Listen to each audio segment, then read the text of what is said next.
Assalamu alaikum wa rahmatullahi wa barakatuh. Welcome everyone to this Umrah webinar. We'll give it a minute. I can see people are still logging on, and then we'll make a start, inshallah. Thank you all for joining.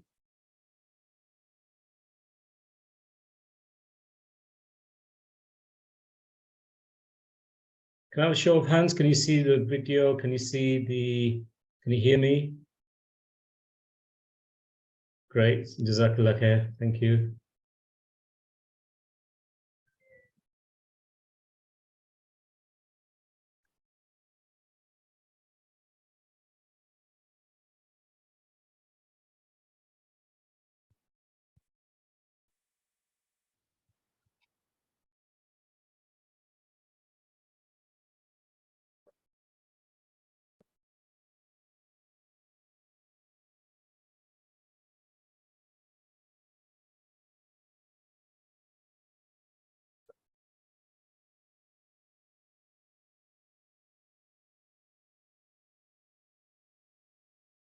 Okay, Assalamu alaikum wa rahmatullahi wa barakatuh.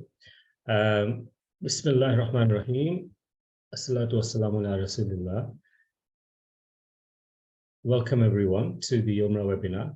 And those who've got their hands up, you can put them down now. That'd be great. So I'm going to make a quick start and talk you through the current guidelines on Umrah and how to register your app, which is the Nusuk app, how to get your Umrah permits for Roda, for Umrah, and also talk very briefly about the new regulations and the Hajj portal as well, which went live on Friday. If you have any questions, just put them in the Q&A in the chat, and we'll try and get them answered throughout the course of the afternoon. We've got a very intense couple of hours. So I'll try and run through as much as I can very quickly, and then hand it over to Moulana Abdul Khabir, who'll be joining us and guiding you through performing Umrah, inshallah. So let me quickly share my screen.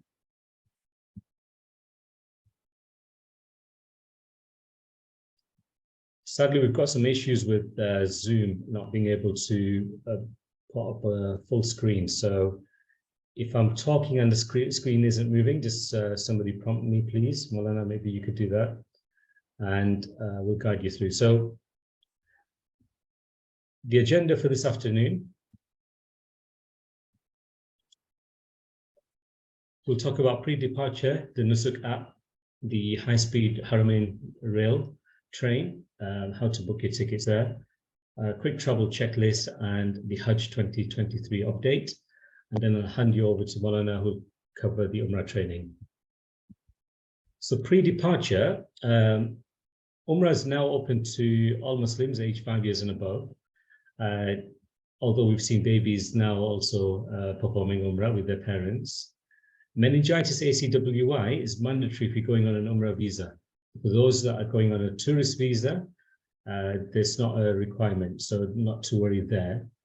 However, for health purposes, it may well be feasible for those with health conditions to be jabbed up anyway.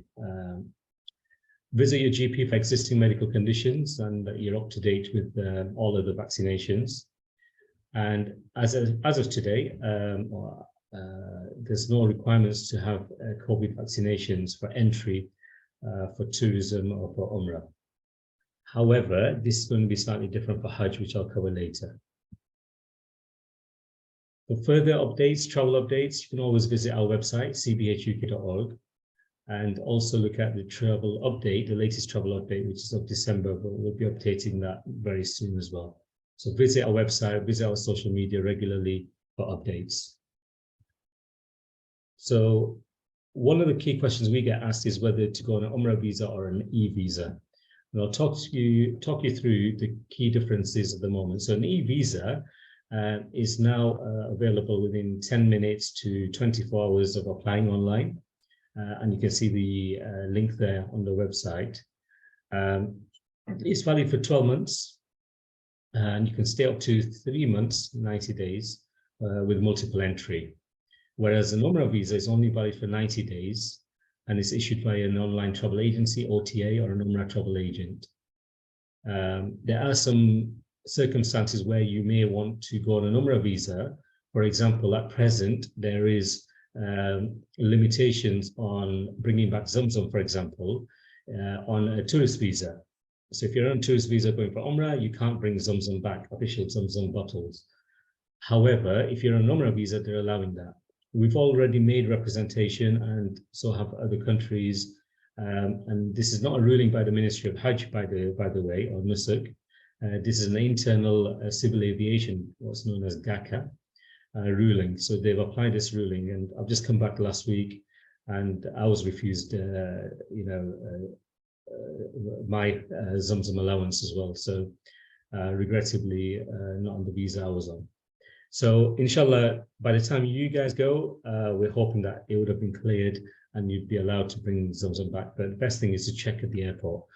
There's more of an issue at Jeddah than it is over at Medina.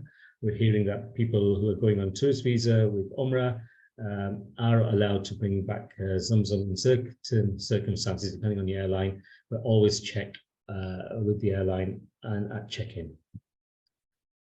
So Nusuk, this is the official website, went live last year in September.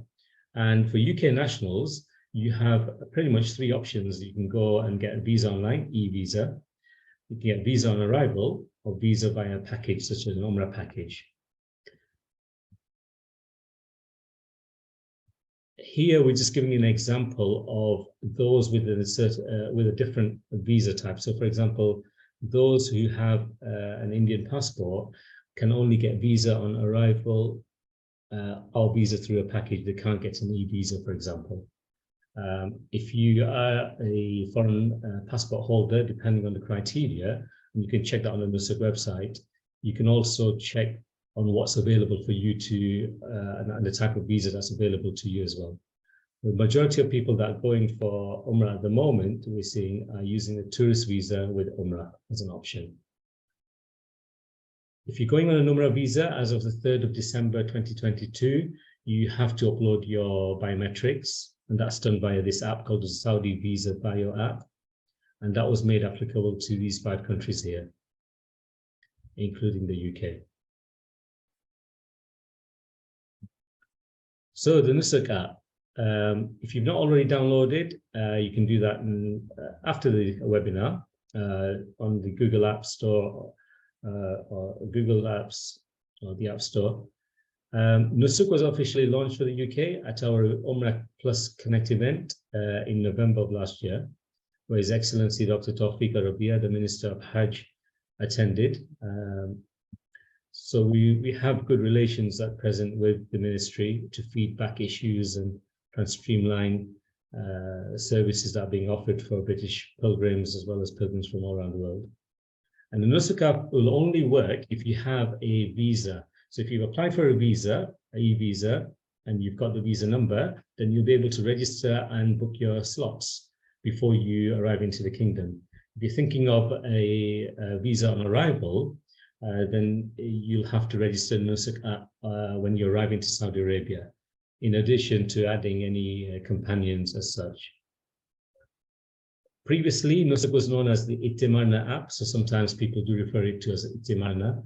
That ran from 2020 to September 22. And at that time, when we've left this slide on for historical purposes, you literally had to book every single slot for prayers in the Grand Mosque, Masjid al-Haram, Tawaf on the first floor, pray in the Rawda, and the Prophet's visit as well. As it stands now, the Nusuk app is only used for international pilgrims to book their Umrah slot and pray in the Noble Rawda. That's for men and women. You can see on the screen there that it's allowing services for Hajj, but that's only for internal or domestic. So that's irrelevant to us. What matters for us is the Umrah and Rawda visits. How easy is it to register? It's very easy. So long as you've got that visa number, you would launch the app. And first and foremost, if you're not, you have an option, either pick Arabic or English, and you can do that right at the beginning. There you go, English, new user, fill in all your credentials using the visitor option. So if I move that little screen over, You've got local residents, Gulf residents, and visitor. You would need a visitor option. Once you fill that in, you'd get verification on your email, and then you activate the app. Once you've activated, you launch the app, select Umrah, select the user, so you'll have your name printed there. Press continue, select the date, select the time, and in essence, issue the Umrah permit. It's as simple as that. Accept the terms, Umrah permit issued. At the moment, you'll have what's a QR code showing, and that'll be flashing. So, and then date and time of entry as well. So allow enough time from your entry into Mecca to performing Umrah. So I always allow maybe 2 or 3 hours after I arrive into Mecca to go in and perform Umrah, just in case there's delays. If there are delays, and if you already issued your permit for Umrah, you can always cancel it and then reissue a new permit as well. There's no limitations to how many Umrahs you can perform. You can perform one after the other, so long as the permit expires. And they do check on arrival into Masjid al-Haram. At the moment, entry for pilgrims is in the courtyard of Masjid al-Haram in Mecca using Bab al-Fahad or King Fahad Gate. It's clearly signposted. If you're not in Ihram, they won't let you through that gate anyway. So you need to be in Ihram, have your permit, and off you go. Moving on. So just to recap, permits are for Umrah bookings and for prayer in the Noble Rauda, for men and for women. From the 4th of December, Umrah can be booked one after the other, as I said, no limits. However, for Rauda, there's only one visit per 30 days. So if you use the pass up, or if you've issued one and you cancel or you put a lapse, then you won't be able to book another one. So allow maybe a day or two after your arrival into Medina before you book your Rauda slots. Here's some tips as well. Allow enough time for rest and travel when requesting permits, avoiding main prayer times or makruh prayer times when requesting permits, especially when praying in the Rauda. Permits have an expiry date and time, and you will need to rebook. It's always good to carry a power bank as well, because everything's app related. For further support, you can always contact Nusuk. That's their website, the address, their social media, and their mobile, their telephone number. One of the real features and the investment that the Kingdom of Saudi Arabia have made is the infrastructure now, that you can travel between the holy cities of Mecca and Medina within 2 hours and 20 minutes, 2 hours and 10 minutes in certain circumstances. And it's very easy. And I would, again, at peak times, and it does get very busy, go online. This is the official website, and you can always book it through the Nusuk app as well. Yeah, it takes you back to the sar.hhr.sa website. Book your slot, return or single, and off you go. And this is the route that they currently operate: Mecca, Jeddah Al-Sulaimaniyah, Jeddah Airport, Kayak, and Medina. If you're in Jeddah, just be mindful that you select the right terminal or the railway station. Because if you book at Sulaimaniyah, which is in the center of Jeddah, and you are destined to travel from the airport, you'll be denied entry. You'll have to buy a new ticket. So be careful there. Just some of the rates between the different cities, different destinations as well. And that's all available online as well on their official website. And as per luggage allowance, you're allowed one big suitcase and a small carry-on. And they do occasionally check, just like airport scanners, you'll be made to open up your bags as well. So just be mindful of what you're carrying. We'll be sharing this slide anyway. So once the webinar finishes, we'll send you a link. You can go through this at your leisure as well. A quick travel checklist. Make sure you have a valid passport, which is at least 6 months validity on your return date, not on your entry, on your return date.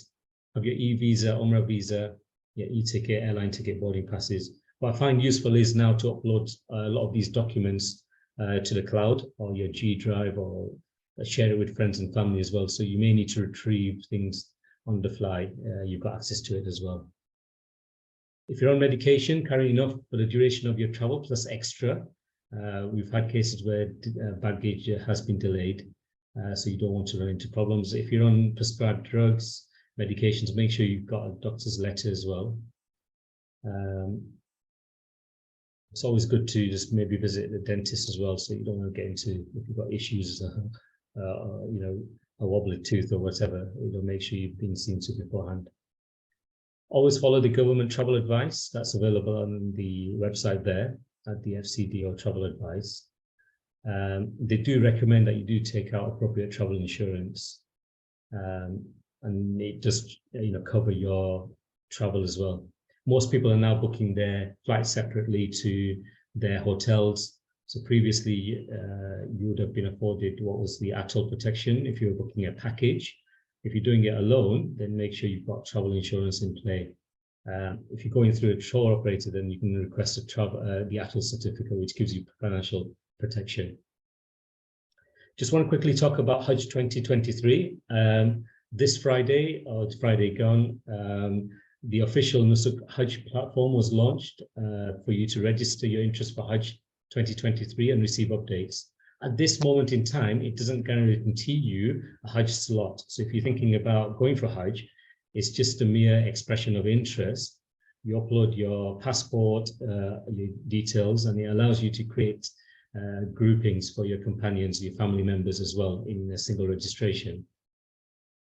What this does at this moment in time will get you on their mailing list. So when the system does go live, you'll know what packages are available and when to book.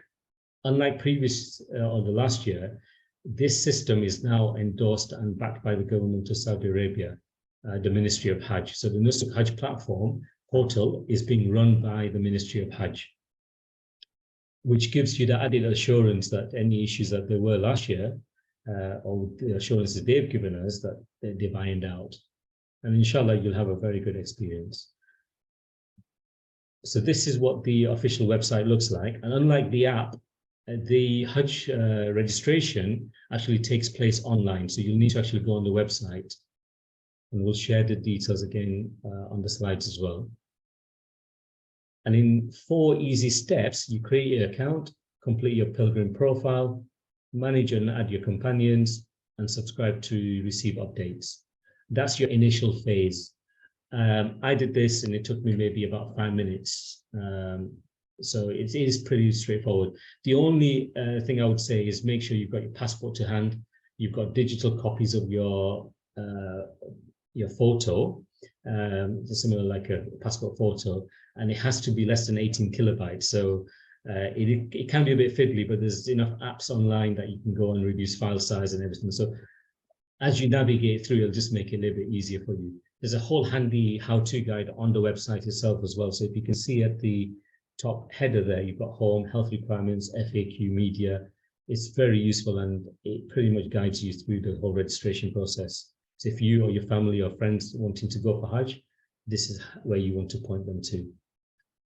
This process, this booking, is only available for these countries listed, in essence, the Western world: UK, Europe, Canada, the US, North and South, Australia. Those that are marked out grey will still be going through traditional methods, i.e. Either through government missions or private groups. We are hearing chatter that agents may be back, but they won't be back in the capacity of actually selling like they used to in the past. We are still to hear official confirmation as to what role they will play. There's a massive need for having guides throughout Hajj as well, and the ministry again have given assurance that they will have guides, and you will be traveling as part of groups as well. So how that plans out, we're not sure yet, but at the moment the system has gone live. And these are services that will be made available for Hajj bookings. You've got your flights, accommodation, transportation, catering, etc. So basically everything that you need to perform Hajj. And as and when we receive the updates, we'll be sharing that online with you to make sure that you get the correct and official information delivered to you.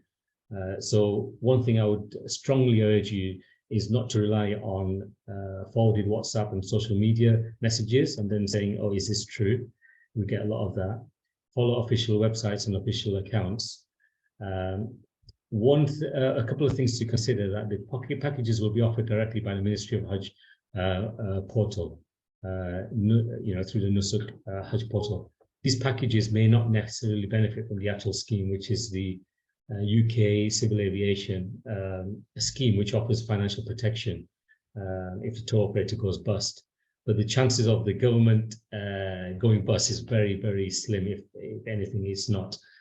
So the endorsement or the assurance is that the government of Saudi Arabia will handle all of this. But again, as soon as we hear more, we'll let you know. Check with your travel insurance whether it will cover you in certain circumstances, because you will be booking directly with the portal. Health requirements for pilgrims from the United Kingdom. It's looking like it's going to be mandatory to have your COVID-19, and as we interpret this, it will be 2 shots plus your booster. So plan ahead. If you've had your booster and you've had your 3 jabs already, then you're good to go. Make sure you've got your printout from the NHS website as well, that you're immunized. On the back of it, we expect that you may need to provide even a negative COVID test before departure. But again, as soon as we hear more, we'll let you know. So plan ahead. If you've not had your shots, then there's from having your first shot to your second, there's going to be some time delays as well. So plan ahead, speak to your GP, speak to your practice as well. And also a meningitis ACWY, which has been mandatory in previous years as well. Pilgrims from other countries may have additional requirements, and you can check the health conditions and its requirements online on the Nusuk site. If you have any questions, you can always contact us via our website, our social media. And all that I ask is that you pray for us when you're out there. And may Allah accept your Umrah and inshallah your Hajj as well. We'll hand you over very quickly to Moulana Abdul Khabir. And just before I do that, I've noticed there are a lot of questions there. So as Moulana is going through, we'll try and get these answered as well throughout the course of the afternoon, inshallah. Jazakallah khair. Thank you for giving us this opportunity. And I'll hand you over to Moulana Abdul Khabir.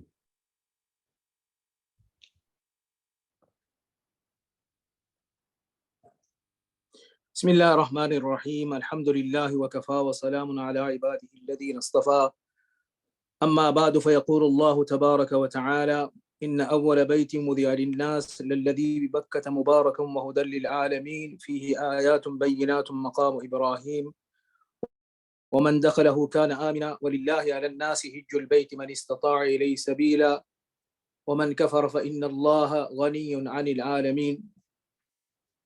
وقال النبي صلى الله تعالى عليه وسلم الحج المبرور ليس له جزاء إلا الجنة.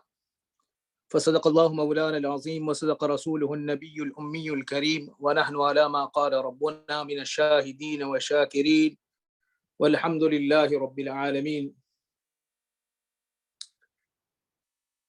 السلام عليكم ورحمة الله وبركاته. أولا نحييكم بتحية الإسلام ونرحبكم جميعا في هذا البرنامج اليوم. A warm welcome to all of you that have joined us, those that have registered. May Allah accept your Hajj, may Allah accept your Umrah. Inshallah, in today's program, we'll be covering how to perform Hajj, giving you the heads up, sorry, not how to perform Hajj, how to perform Umrah, and inshallah also mentioning a few things about Hajj as well, inshallah. Okay, so what we will cover is planning an Umrah trip, what to take, how to perform Umrah, and also the ziyarat of Medina al-Munawwara.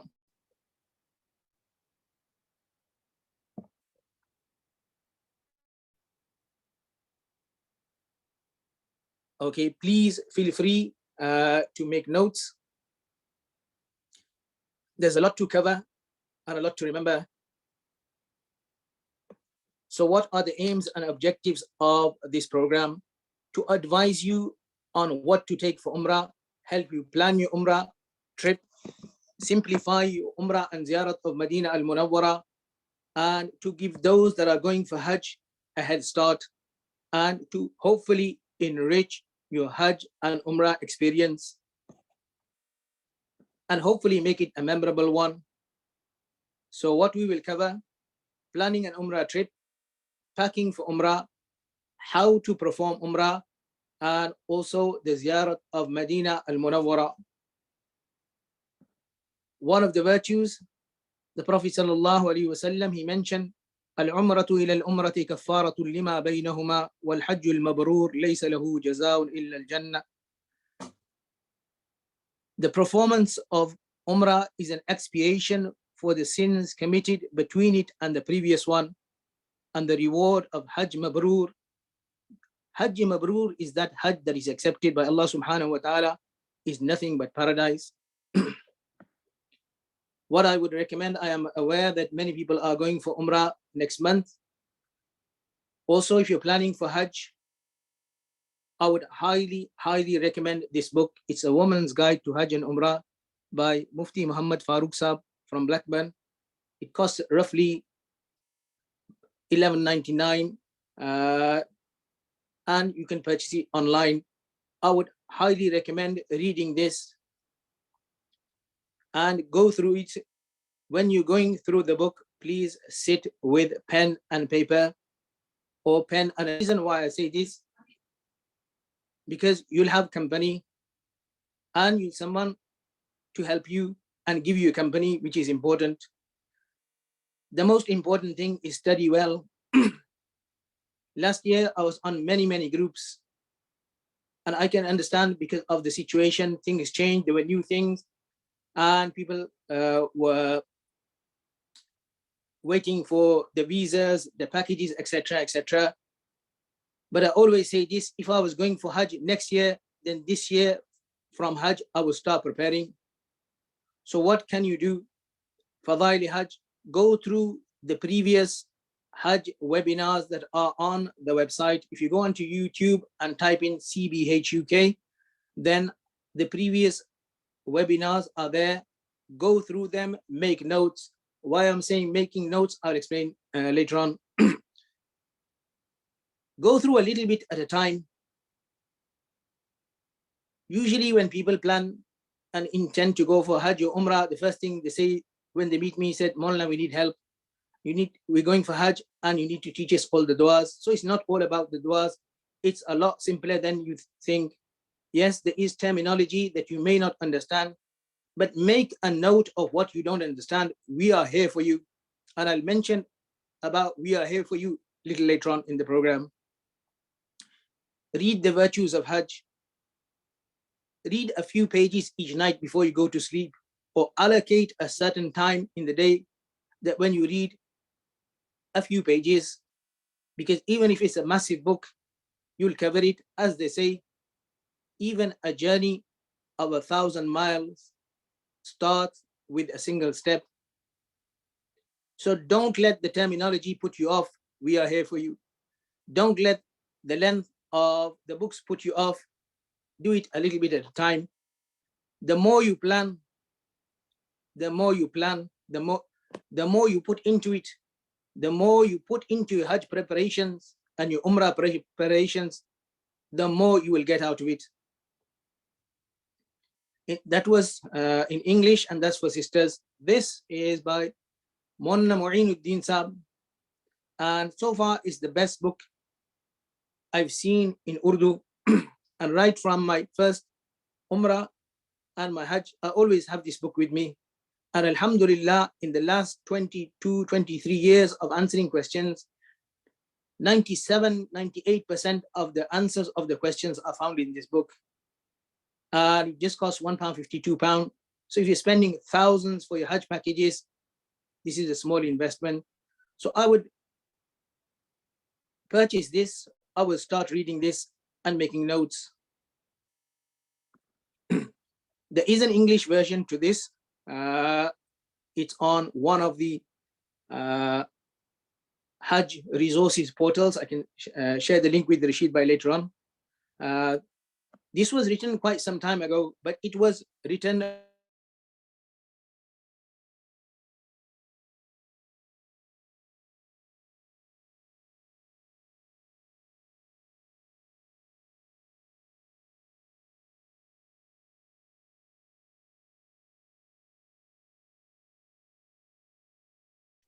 the funny thing is that when I did this presentation in October, I had the same photo. Afterwards, I asked that if anyone has any questions, please feel free to ask. And one of my Tarawih partners, he's not on today's meeting, he asked Moulana why the 2 cups of hot chocolate. This has nothing to do with the actual diary. It's not from Google Photos. This is actually one of my photos from one of my Al-Aqsa trips. So what happened, to answer that question, I told him jokingly, I will answer that question in the next program. So when I arrived at the hotel, it was for Aqsa trip in winter. I got these complimentary because the machine was not working, and they offered these complimentary. But the hot chocolate is irrelevant, but what is relevant is the notebook. So this is, in my Al-Aqsa terminology, I call the notebook with the 6 points. It's black. It has rounded covers, which I like, vellum paper. It has a pocket inside to hold all the cards of all the hotels, the restaurants that I visit. It has a bookmarker and elastic band to close the pages. It's A6 size. This is the one I use usually in my Al-Aqsa trips and my Hajj and Umrah trips. It's good for making notes. What I would recommend is that it doesn't have to be like this and singing and dancing, just something basic. You can start. What I would suggest that if you are planning a Hajj this year, purchase a small notebook, and I'll mention what are the benefits of this. So you can use it to take notes. Usually ask Rashid Bhai that when you're sending out the invitation for the Zoom meeting, please include in that people make notes. And in my Hajj seminars, this is today a webinar, in my Hajj seminars, one of the things that's always I try to include on the poster is please bring pen and a notebook. If you are attending any one of my seminars this year, please do come with a notebook and a pen. Jazakallah. So it will allow you to make a list of all the things that you're taking with you, a list of du'as that you'll be making when you see Kaaba for the first time. So make a note. You don't need to have the book in front of you when you're making the dua. Just from now, mentally prepare yourself and go through your notes when you're on the plane landing at Jeddah. And then you don't need to carry the book. So when you're doing tawaf, when you see Kaaba for the first time, then of course you can make dua from your heart. People ask, do you need to read from the book, the duas around Kaaba? No. Make a list of people who have asked you to make dua for them. And when we travel to Masjid Aqsa, we try to go for tahajjud, and half an hour before Fajr namaz, I go with the people and I encourage them to make dua, because when you go, a lot of people will ask you that make dua for us. So this is the time that you can make dua for them. Also make a note of those people that have asked you to convey salam for them. As Rashid Bhai has mentioned, a lot of things that he's covered already, but I'll still go through this. Passport, like he mentioned, 6 months from the date of return. Your visa, I would suggest personally that make 1 or 2 extra copies of the visa, because when you're booking in at a hotel, if it's a large group, what they sometimes do is ask everyone to hand over their visa page, and they photocopy that and they will return that to you. But at least you have one if you need one. For example, if you have only 1 copy and you need to get a SIM, etc., etc., then you at least have 1 or 2 extra copies. Also, with the visa, there is the first page of the health insurance document. So now you can't get a visa without the health insurance document. Some of the people on the groups that I'm on, they inquired about this, and I said I'll explain in the webinar. Register for that. So when you get the visa, with the visa you get something that's called health insurance document. Just if you can just print the first page of that and carry that with you, it's very, very rare, very, very rare that you will get asked to see that at the airport, but there has been a case. So that's why I suggested that airplane tickets, if you have e-tickets or you're traveling as a group, then that's something different. But if you have been issued or you purchased your own airplane tickets, then of course, print them, even if you booked using the tickets using an app, because if your battery dies down, then at least you have something to go by. Meningitis certificate, as Rashid Bhai mentioned, it's a requirement for the Umrah visa, but not for the tourist visa. Photocopy all the above documents, money as well, your mobile phone and charger. What I would suggest is that also, as Rashid Bhai mentioned, take a power bank as well. Make sure it's a smartphone. You can download the app now, because people are asking, do we need to can we download that now? Download the app now. One of the questions I just quickly glanced through, people are asking about the Nusuk registration for Hajj. What I would suggest, download the app on your phone, but when you're registering, use the laptop. That's the tip. What to take, a haram and a haram belt. Inshallah, we are planning. I don't want to say anything because it's not finalized, but there is a possibility of a upcoming seminar where inshallah we'll see you in person, which is what I enjoy. I do the webinars, and as many of you that know me, it's like almost every week I do a webinar for those people that are going Masjid Aqsa, but my preferred style is a seminar. So if we do have one, hopefully we will. The dates are being finalized. Inshallah, I'll show you the range of ihrams, different ihrams, and the pros and cons of all of them. But simply get an ihram, and what I would suggest is that start wearing it from now. A ihram belt, this is to hold up your ihram, flip-flops, and a shoe bag. Before, in my previous webinars, it used to say just shoe bag. I've put in brackets drawstring bag, because this will allow you to carry your slippers when you are performing tawaf. Now, one or two people have asked that, can you wear a drawstring bag when you're doing tawaf? Yes. A man bag, yes. People are concerned that that has stitching. So the stitching has nothing to do with the man bag or the drawstring bag. The stitching is for the ihram. Okay, let me rephrase that. You can't wear anything that's stitched to the shape of your body. So for example, a t-shirt is designed to fit the top half of your body. Bottoms, jogging bottoms, they're designed to fit the bottom half of your body. So clothes that are designed for that, you can't wear ihram. If it has stitching on it, not an issue at all. That reminds me of something else. So last year in certain groups, there's a lot of hoo-ha about the Mutawif logo. So this year, at the moment, it's not clear what's going to happen. Will they provide you ihram free, etc., etc.? But there was a lot of hoo-ha, and fortunately, I was in a lot of Hajj groups. You will have not recognized my number, because the secret is that before Hajj, a lot of my students, they suggested that I be in the groups. So I purchased a pay-as-you-go number, brand new one, and I followed all the invites. So I got to see a lot of things, which is going to help, hopefully, to help those who judge that are going for this year. So there were people that sent back other people just because they had the Mutawif logo on the ihram. This is not necessary. Stitching on that. So even if I had an ihram and I went to the embroidery company and asked them to embroider my name on there, it's not an issue at all. So if you have a logo, of course, usually it doesn't have a logo, etc. But if it did have a logo, it would be not an issue whatsoever.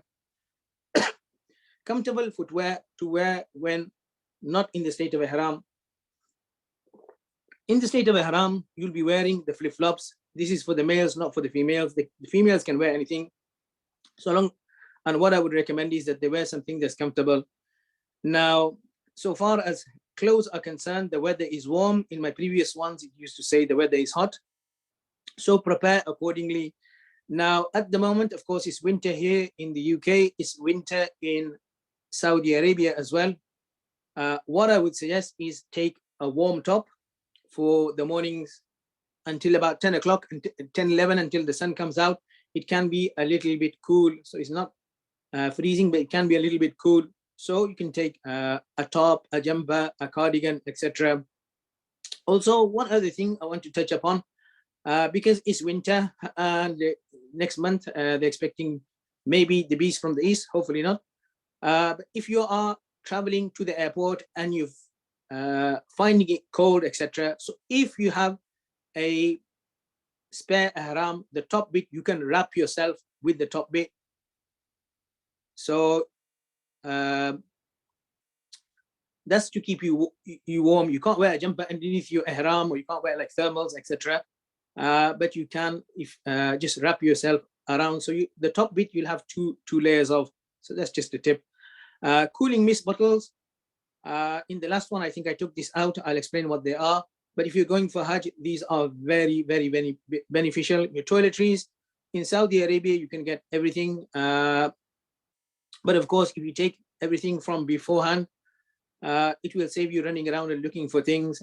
Take your deodorant, but so far as soap, shampoo is concerned, of course, you'll be staying in 5-star, 4-star, 3-star hotels, and the hotel will provide all these anyway. So you don't need to take lots of stuff. Believe you me, some of the lists, being in some of the groups, some of the lists I've seen are very, very long. And I sometimes think to myself that the only thing missing from here is the kitchen sink. Medication, so far as medication is concerned, get a list of medication from your GP. Keep your medication in your hand luggage. So if you run out of medicine, need more medicine, take your note from the GP and you'll be able to get the medicine, a lot of the medicines from the pharmacy in over the counter. Tasbih and tawaf tasbih. Tawaf tasbih is simply a tasbih with just 7 beads. Water bottle, it doesn't have to be anything singing and dancing. You can get water bottles, 4 pounds, 5 pounds, that will keep water cold for up to 12 hours, etc., etc. Of course, you won't need to have water kept cold for that length of time. But nevertheless, you can, of course, get a 4 or 5 pound water bottle. Umrah, not that much of an issue, but still, I would highly recommend so that you stay hydrated, and definitely would recommend if you're going for Hajj. So this presentation today is simultaneously for those that are going for, not only for Umrah, but also that are going for Hajj. So we normally announce our Hajj seminars after the 27th night. But I thought, and I spoke to Rashid, I said that we have the opportunity, so why not waste January, February, March, April, and then in May, let them know that they could have done this. So I'll be mentioning tips for those that are going for Umrah and also for Hajj as well. Sunglasses, of course, it's a sunny country, and sometimes for some people, the reflection of the sun on the marble can be irritating, so that's quite useful to have. Marker pen, just get a basic marker pen. This is to label your, this is to mark your Zamzam drums. First aid kit, I'll mention a couple of things later on about that. Flip flops, these are the Crocs Swift Water. They're available from the CBHUK as well, from their website. These I find all around one of the best ones for Umrah.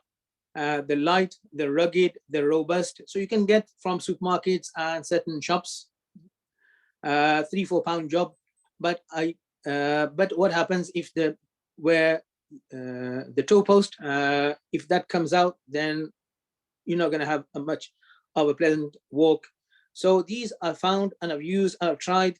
They're rugged, they're robust, they're reliable, and they're quite light as well. So all around, these are one of the best ones. I usually, when I travel, I take these to do wuzu. This is how they should fit. The upper bone should be exposed. Because people ask this question. Because I'm also doing this for those people that are going for Hajj, as I hinted a few moments ago. So that was the Crocs Swift Water. And by the way, just to clarify, they don't have to be Crocs. One thing that I always mentioned, and I'll probably put in my next slide as well for next time, that this is one thing I say about the footwear, that try to get footwear that is so comfortable that you can walk a lot in it. And on the other hand, it's so cheap that if you lose it, you're not concerned. What I hinting towards is that don't go for the designer label aspect of it, go for the comfort aspect of it. So these are something that I tried and tested in my last Umrah. I used the gray bit, there's dark gray bit and the light gray bit. The dark gray is the cross light, the famous cross light, and the light gray is the light ride material. Now these light ride version is, the material is 40% more softer than the light gray material is 40% more softer than the dark gray one, and is 25% lighter. One tip I would suggest, if you're going for Umrah, then start wearing these now. Out of Ihram, this is what I would recommend, but you might not find these are discontinued. These are the new version. General wear, of course you can wear these. This is what I wore in my last Umrah. In Medina, most all the time I was wearing, and outside Ihram I was wearing as well. This is what I'll be wearing to Albania. The reason why I'm showing this, because in some of the Hajj forums there was talk about people taking trainers, and people ask, Moulana, would you recommend that we take trainers? Yes and no. So people in the days when you go for Jamarat on the 10th, 11th, when you're out of Ihram, 11th, 12th, toothbrush and toothpaste. This is, of course, you can't use toothpaste whilst in the state of Ihram. Razors to remove the unwanted hair before you come into the state of Ihram. Scissors to, if you have your wife, your sister, and to cut her hair after Hajj and Umrah. Nail cutter to cut your nails, of course. Comb, hairbrush. I put this in particular because of a comment that I came across, and one of the comments that I came across, that they're saying there's no need to take deodorant because you're supposed to not be smelling good. That's while you're in the state of Ihram, not generally. When you're in, especially in Medina al-Munawwara, you want to look smart, presentable, and smelling good and nice. Okay. First aid kit, blister plasters. Getting blisters is part and parcel of the Hajj and Umrah. Nothing to worry about. Yes, people ask this question, that can you, if you have a blister, can you burst it? Yes. Can you put a plaster on it? Answer is yes. If it's waterproof, you can do just, if you get the waterproof ones, of course you can do wuzu over that and just wash it, not an issue at all. Small scissors, I explained why a few moments ago. The usual painkillers, cough sweets, because what happens when you're hot, you drink a lot of water. If it's ice cold water, there's a chance that you might catch that famous Hajj cough. You can have honey in your tea for breakfast, and also have cough sweets as well. Vaseline, people find that because the males, they can't wear underwear, so when you're wearing the ihram, it's simple, just a sheet on top and sheet at the bottom. No t-shirts, no thermals, no underwear, nothing. So to prevent chafing, that people use this. Another use is good, that if you have hard skin, that on your feet as well is good, especially in the days of Hajj. So far as clothes are concerned,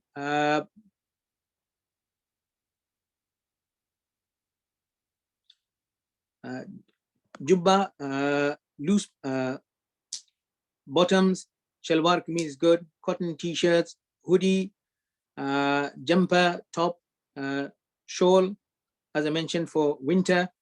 Head covering, shimagh, I'll explain a bit about that in a few moments. This is to cover your head from the sun. Comfortable footwear and ankle socks, they will help you for tawaf. This is what I mean by ankle socks. These are padded. I've already mentioned about the warm top. Those that are going in January, those that are going in February, when you come back, it's going to be quite cold. So take a beanie as well, because you'll have a bald head and you don't want to catch a cold. I have shown this photo before. This is the travel adapter. This is the same one that you would take to Masjid Aqsa. What I would suggest is that take it and buy it from the pound shop for £1. But from my experience, having visited the hotels, most of the 4-star, 5-star hotels that I've stayed in, they have the normal UK plugs. So I wouldn't worry too much about that. This is the cooling mist that I hinted towards. Get these from Body Care and shops like that as well. They're very, very good for Hajj. Leaving your house, Bismillah tawakkaltu ala Allah wa la hawla wa la quwwata illa billah. The dua for traveling, please try to learn this dua. Now entering into the state of Ihram, you'll take a bath, trim your nails, remove the unwanted hair from below the navel and armpits. This is for the men and the women. I'd just like to clarify, because I get asked this question, that even if you're in the state of, even if you're in your monthly cycle, you will take a bath. That's one thing. Second thing, the question that I get asked is that, can you use fragrant stuff like soap, shampoo, deodorant? Yes. Then the men, you will wear your ihram. Ladies will wear the normal clothes. I've added that in just to clarify that there is no special dress for the women. They'll wear normal clothes. What I would suggest to the males that wear the ihram, the bottom bit from the bottom, read the 2 rakats.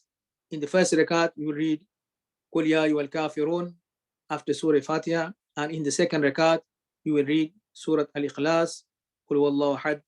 Now, if it's makruh time, or you have a connecting flight and you had the intention of reading the 2 rakats but were not able to, it's not an issue. So then you make intention for performing Umrah by saying, "Oh Allah, I intend to perform Umrah, make it easy for me and accept it from me." The intention can be made in any language. The reason why I say that, because people come and they say, "Moulana, can you check that I'm reading this right?" So, and the reason why in that text is in red, because this is what I call a wholesale niyat. So when you intend to perform Hajj, you'll say, "Oh Allah, I intend to perform Hajj, make it easy for me and accept it from me." Tawaf, "Oh Allah, I intend to perform Tawaf, make it easy for me and accept it from me." Sa'i, "Oh Allah, I intend to perform Sa'i, make it easy for me and accept it from me." And then you will read Talbiyah, "Labbaik Allahumma labbaik, labbaik la sharika laka labbaik, innal hamda wal ni'mata laka wal mulk la sharika lak." So if it's makruh time, then you can't read the 2 rakats. So when it's makruh time, the 2 rakats that you will read after Tawaf, you can't read either. So 15-20 minutes after sunrise, 10 minutes after Zawal. So what's Zawal? For those that are new to the terminology, you have sunrise and sunset. So the sun rises and the sun sets. In the middle, there is a point when it stopped rising and it started to go down. That's known as Zawal. So that 10 minutes, you can't read any nawafil. If you look on the timetables, Zohar beginning time, 10 minutes before that is Zawal time. After you have prayed your Asr Salat until Maghrib, so if you've prayed your Asr Salat and it's like time for Maghrib, then you can't read any Nawafil, etc. Salat in that time. So this is the Talbiyah, Labbaik Allahumma Labbaik, Labbaik la sharika laka Labbaik, innal hamda wal ni'mata laka wal mulk la sharika lak. So this is the proper way it should be read. You can see the commas in between the text. So Labbaik Allahumma Labbaik, then Labbaik la sharika laka Labbaik. Second, Innal hamda wal ni'mata laka wal mulk. Third, and la sharika lak. Fourth. So this is how it's supposed to be read. Please learn this. So what men can't do, you can't wear clothing that's tailored to fit parts of your body, as I explained before. So for example, if you have a spare ihram and the top bit you want to wrap yourself with, you can do. You can't wear underwear, as I mentioned. For the ladies, they'll wear the normal clothes. The men, they can't wear anything on your head. So no caps, no hats, etc. Footwear that covers the upper bone, as I showed in the photo a few moments ago. You can't cover your face and you can't cover your head. You can't use perfume products. So no aftershave, no deodorant, no toothpaste, etc. You can't trim your nails. You can't cut your hair. You can't shave your hair. You can't trim your hair. And you can't engage in sexual activity. For the women, as I mentioned, they will wear the normal clothes. Don't let the cloth cover your face. So you can't have a cloth touching your face. What you can wear, something that looks like a baseball cap that will allow you to drape the cloth, the niqab, and you can use a safety pin to attach it to your abaya. Like the men, you can't use perfume products. So no toothpaste, no perfume, no deodorants, and also no sanitary products, no tampons, no sanitary pads that are fragrance, that are scented, sorry. You can't trim your nails, you can't cut your hair, and you can't engage in sexual activity. What is permissible to change your ihram?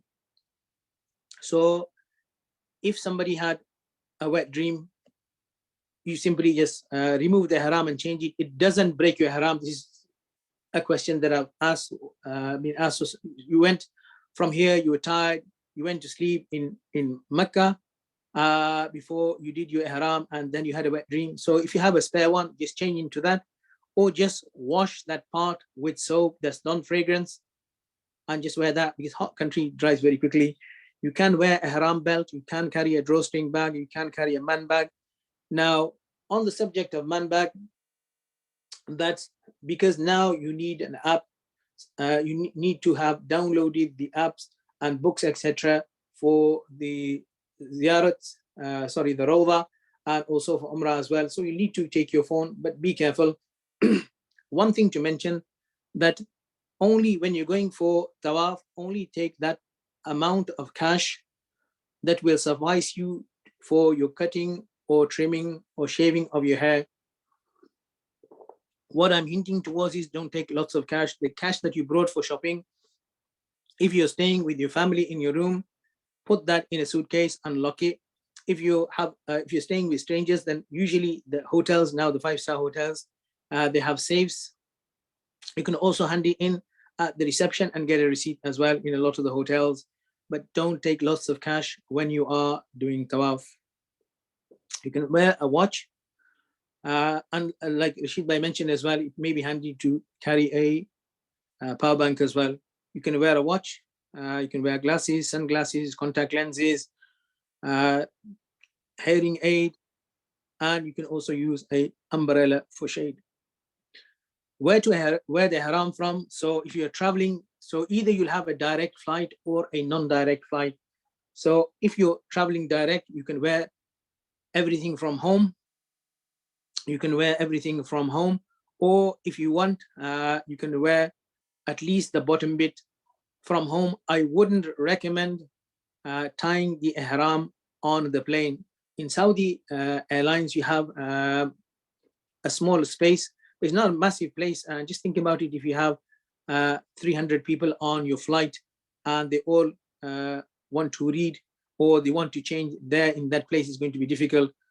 So the tip that I would give is for the males, that if you have a jubba, just wear the bottom bit from home. And what I would also suggest is start practicing wearing that from now. That's one thing. Also start wearing your flip-flops from now. So the top bit, when you're on the plane, then you can just remove your jumper, cardigan, jubba, t-shirt, and just wrap yourself. I wouldn't recommend. This is a question I get asked a lot about wearing your ihram in the toilet. First of all, it's a very, very small space, and after you had 100 people going in there, the state and the cleanliness is not going to be very good. So just avoid that. So if you are going on an indirect flight, like there are many that I'm aware, they're flying from Birmingham with Turkish Airlines, you'll have a stopover. So this is just an example. Of course, if you're flying with Emirates, Qatar, whichever, they will stop in the home country. So usually the Middle East countries, they have very, very good facilities. What I personally suggest is if your stopover is more than 3 hours, then of course you can change over there. Bear in mind that flights can be delayed.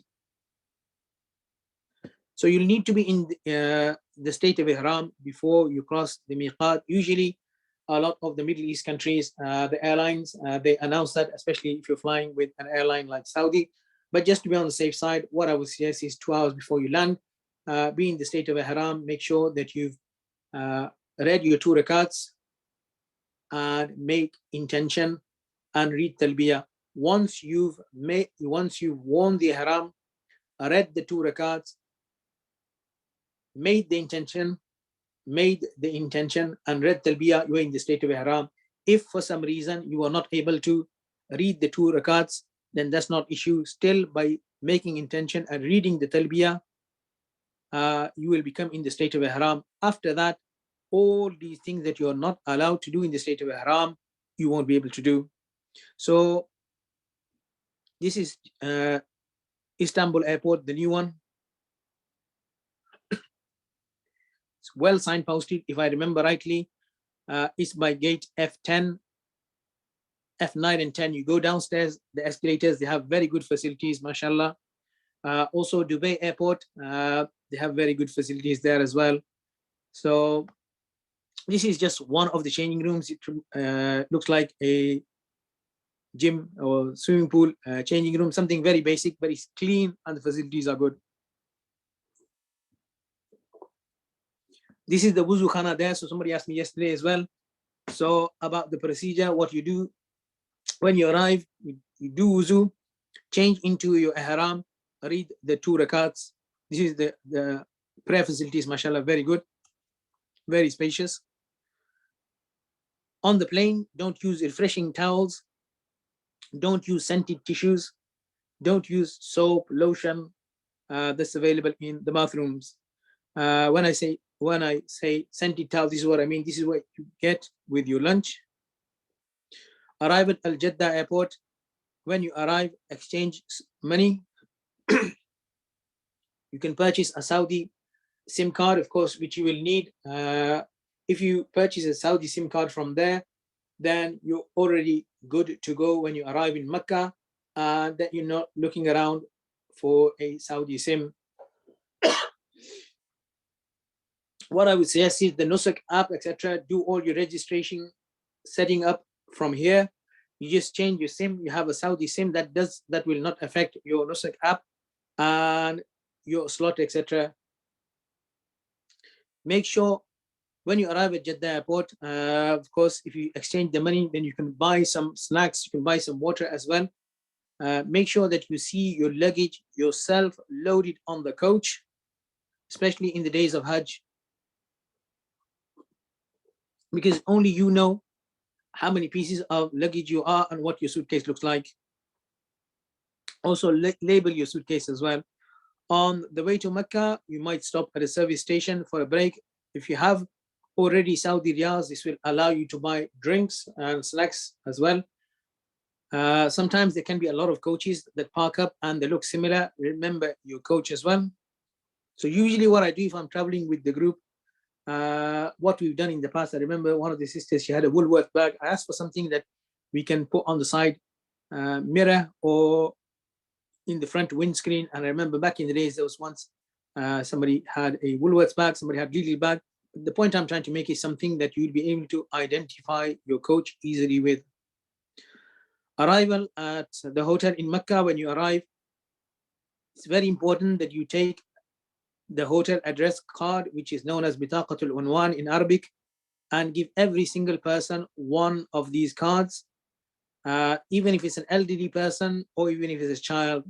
Make sure that you write the new number on that card. The reason why I say that, because if you have a hotel with 1,000 rooms and Allah forbid if somebody is lost from your family, and you can just show, if you do get lost and it's like the first time you've gone, if you have your hotel card, you can show any of the security staff, any of the locals, they will direct you to your hotel.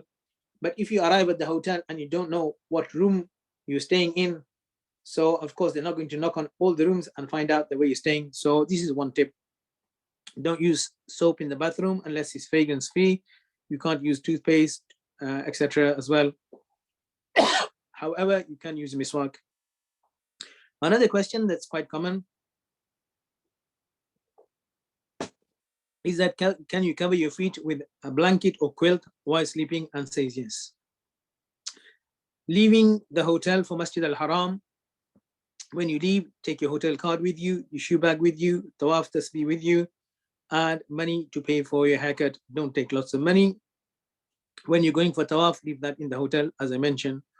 Entering Masjid al-Haram, enter the masjid with the right foot, read dua for entering the masjid, make intention for every time that you enter the masjid. The three most virtuous places in the world to make i'tikaf, first is Masjid al-Haram, then Masjid al-Nabawi, then Masjid al-Aqsa.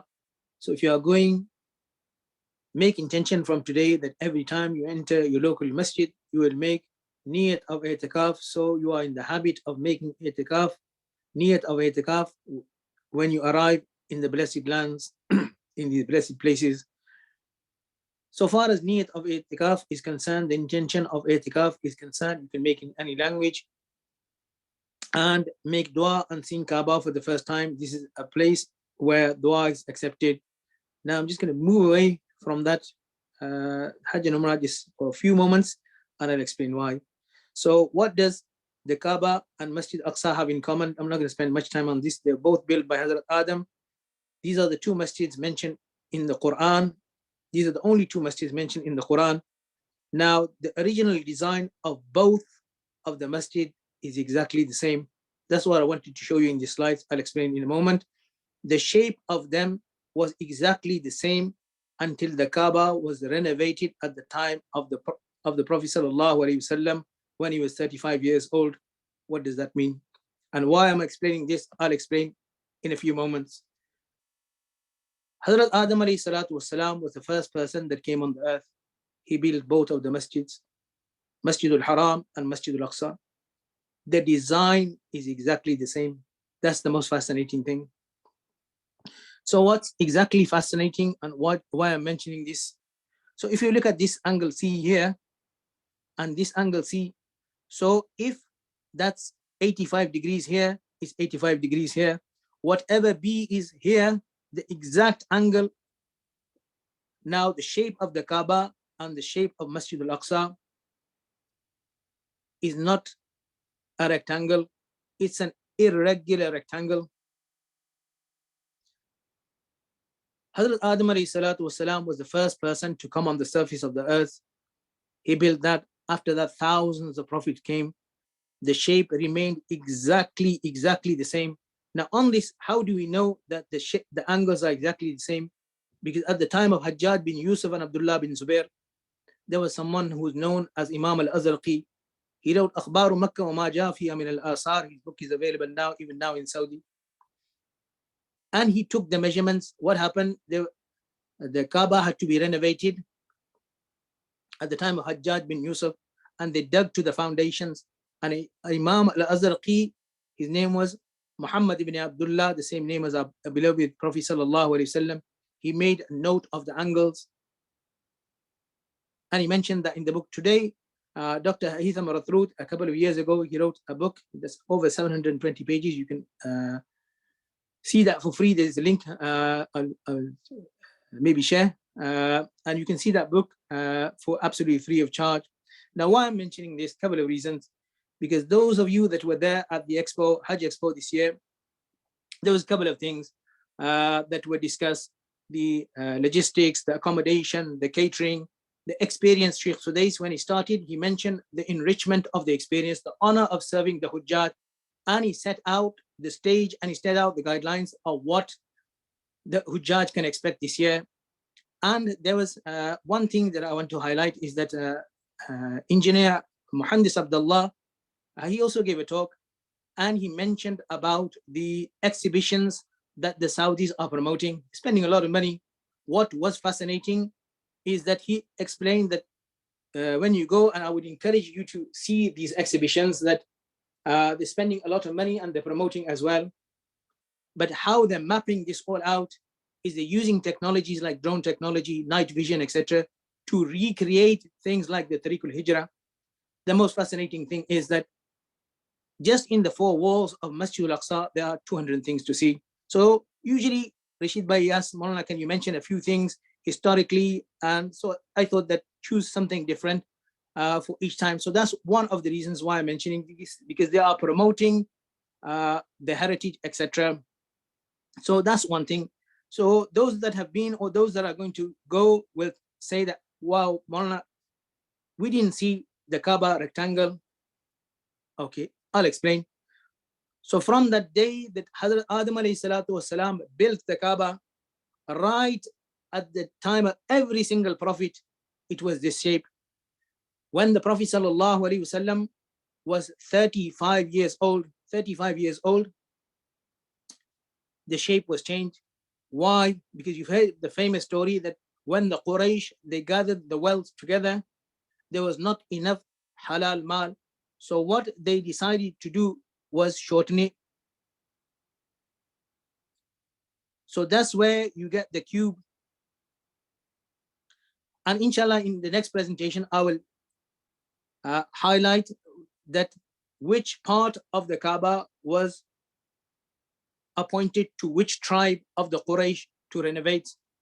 So that's how the shape changed at the time of Rasulullah sallallahu alaihi wasallam. Who made the announcements? It was none other than Abu Wahab bin Amr Makhzumi. He was the Prophet sallallahu alaihi wasallam's father's, mother's brother that made this announcement. Like I said, I'm not going to dwell much on this, but one or two things I do want to show you, and I'll explain why as well. So now you can see from this the correlation of Masjid al-Aqsa and the Kaaba. For those of you wondering, this is actually the last 1-2 slides. What you saw is actually from a different presentation, which is the beginner's guide to Masjid al-Aqsa. And you're wondering why on earth am I showing you this when there's less time? Because there are many plans we have and many ideas. One of the plans is to maybe create a syllabus like we've done for Masjid al-Aqsa for those that are going for Hajj. What would you like to see? So if we did have something like that, like we have in the Masjid al-Aqsa one, this is for you to write notes. Okay, this, if you are tired, this is actually Masjid al-Aqsa, but there is a virtue of looking at Masjid al-Aqsa, and there's also a virtue of looking at the Kaaba. So even if you do get tired, sit down and have a look at the Kaaba. This is the glass of drink. If I get time, I will explain the story about the glass of drink. I'll explain the story of the glass of the water. So when you enter the masjid, Bismillah wa salatu wa salamu ala Rasulillah, Allahumma aftah li abwaab rahmatik. When you see Baytullah for the first time, make lots of dua, make sure that you're mentally prepared. When you arrive in Baytullah, make sure that you familiarize yourself with the surroundings. You know where Maqam Ibrahim is, you know where the corner is with the black stone, where Hatim is, etc. So when you go there, you don't have to start tawaf straight away. So when you arrive in Mataf is the place where you'll do tawaf. Before that, before you start tawaf, walk up to Baytullah, make dua, make lots of dua, make dua for yourself, family, friends, relatives, relations, and the whole ummah. This is a close-up of the black stone. So when you arrive and begin to perform your tawaf, you'll present yourself in line with the black stone. Before that, you will have stopped reciting talbiyah. For the male, you will uncover your right shoulder and you will make intention, oh Allah, I intend to perform tawaf, make it easy for me and accept it from me. You will lift your hands up to your earlobes for the males. Bismillah, Allahu Akbar, walillahi alhamd. This is known as takbir. Takbir is only done once in Umrah. The women, they will lift the hands up to the shoulders and Bismillah, Allahu Akbar, walillahi alhamd. Raise your hands and let go of your hands. This is known as takbir and is only done once in tawaf. After that, you will do something that's known as istilam, which is that you'll point your hands towards the black stone. If your average height, then it will come up to in level with your chest. You'll point your hands towards the black stone, and then you will kiss your palms without making a sound. This is known as istilam.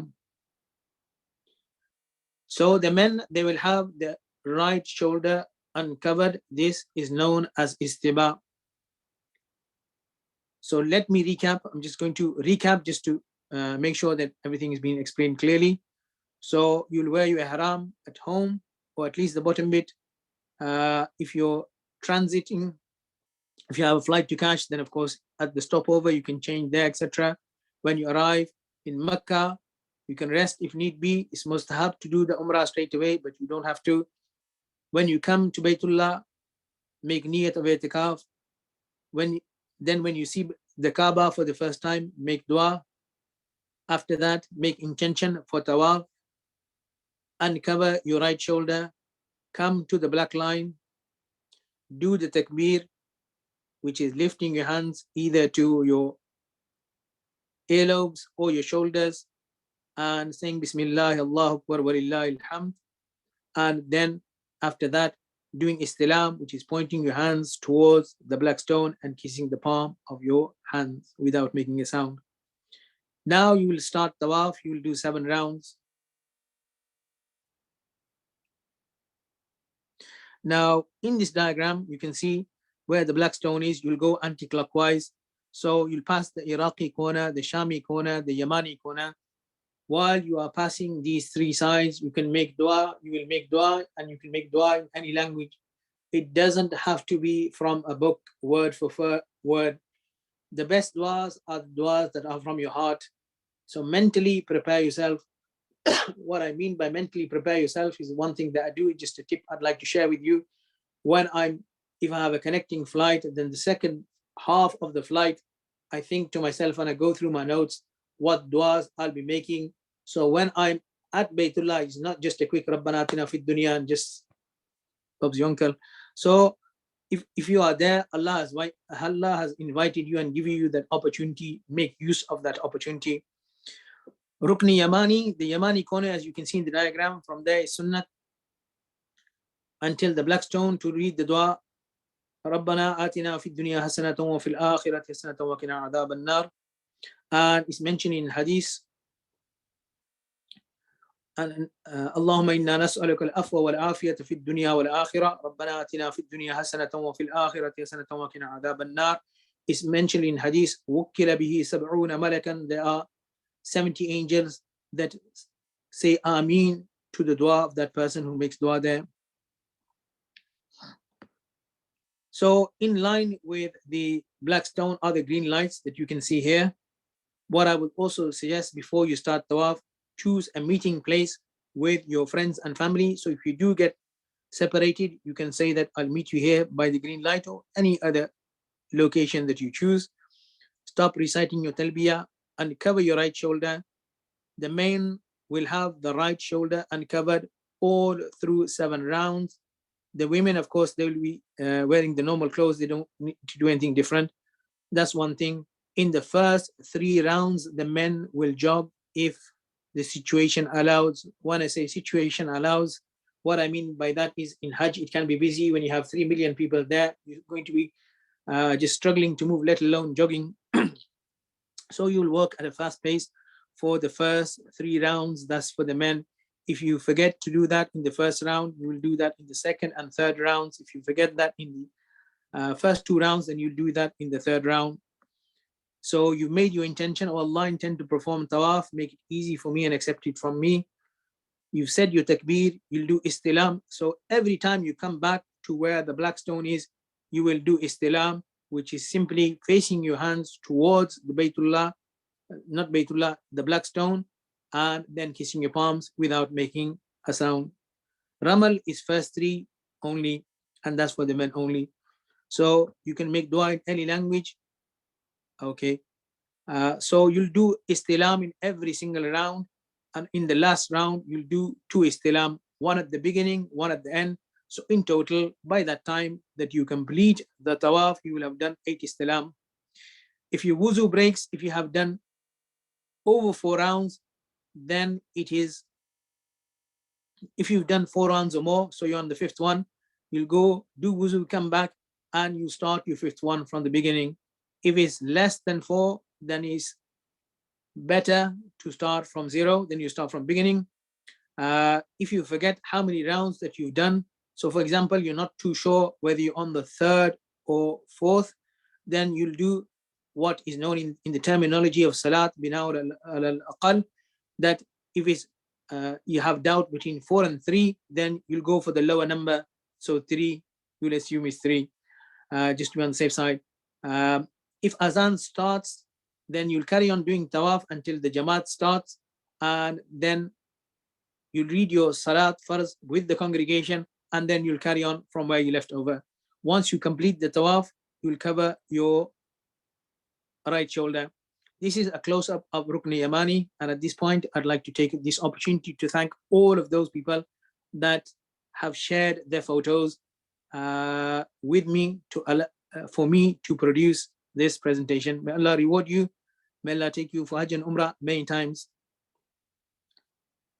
This is the dua for Rukn Yamani, as I mentioned. رَبَّنَا آتِنَا فِي الدُّنْيَا حَسَنَةً وَفِي الْآخِرَةِ حَسَنَةً وَقِنَا عَذَابَ النَّارِ. After you completed your tawaf, you read 2 rakats. First rakat, Surah Al-Kafirun, and second rakat, Surah Al-Ikhlas.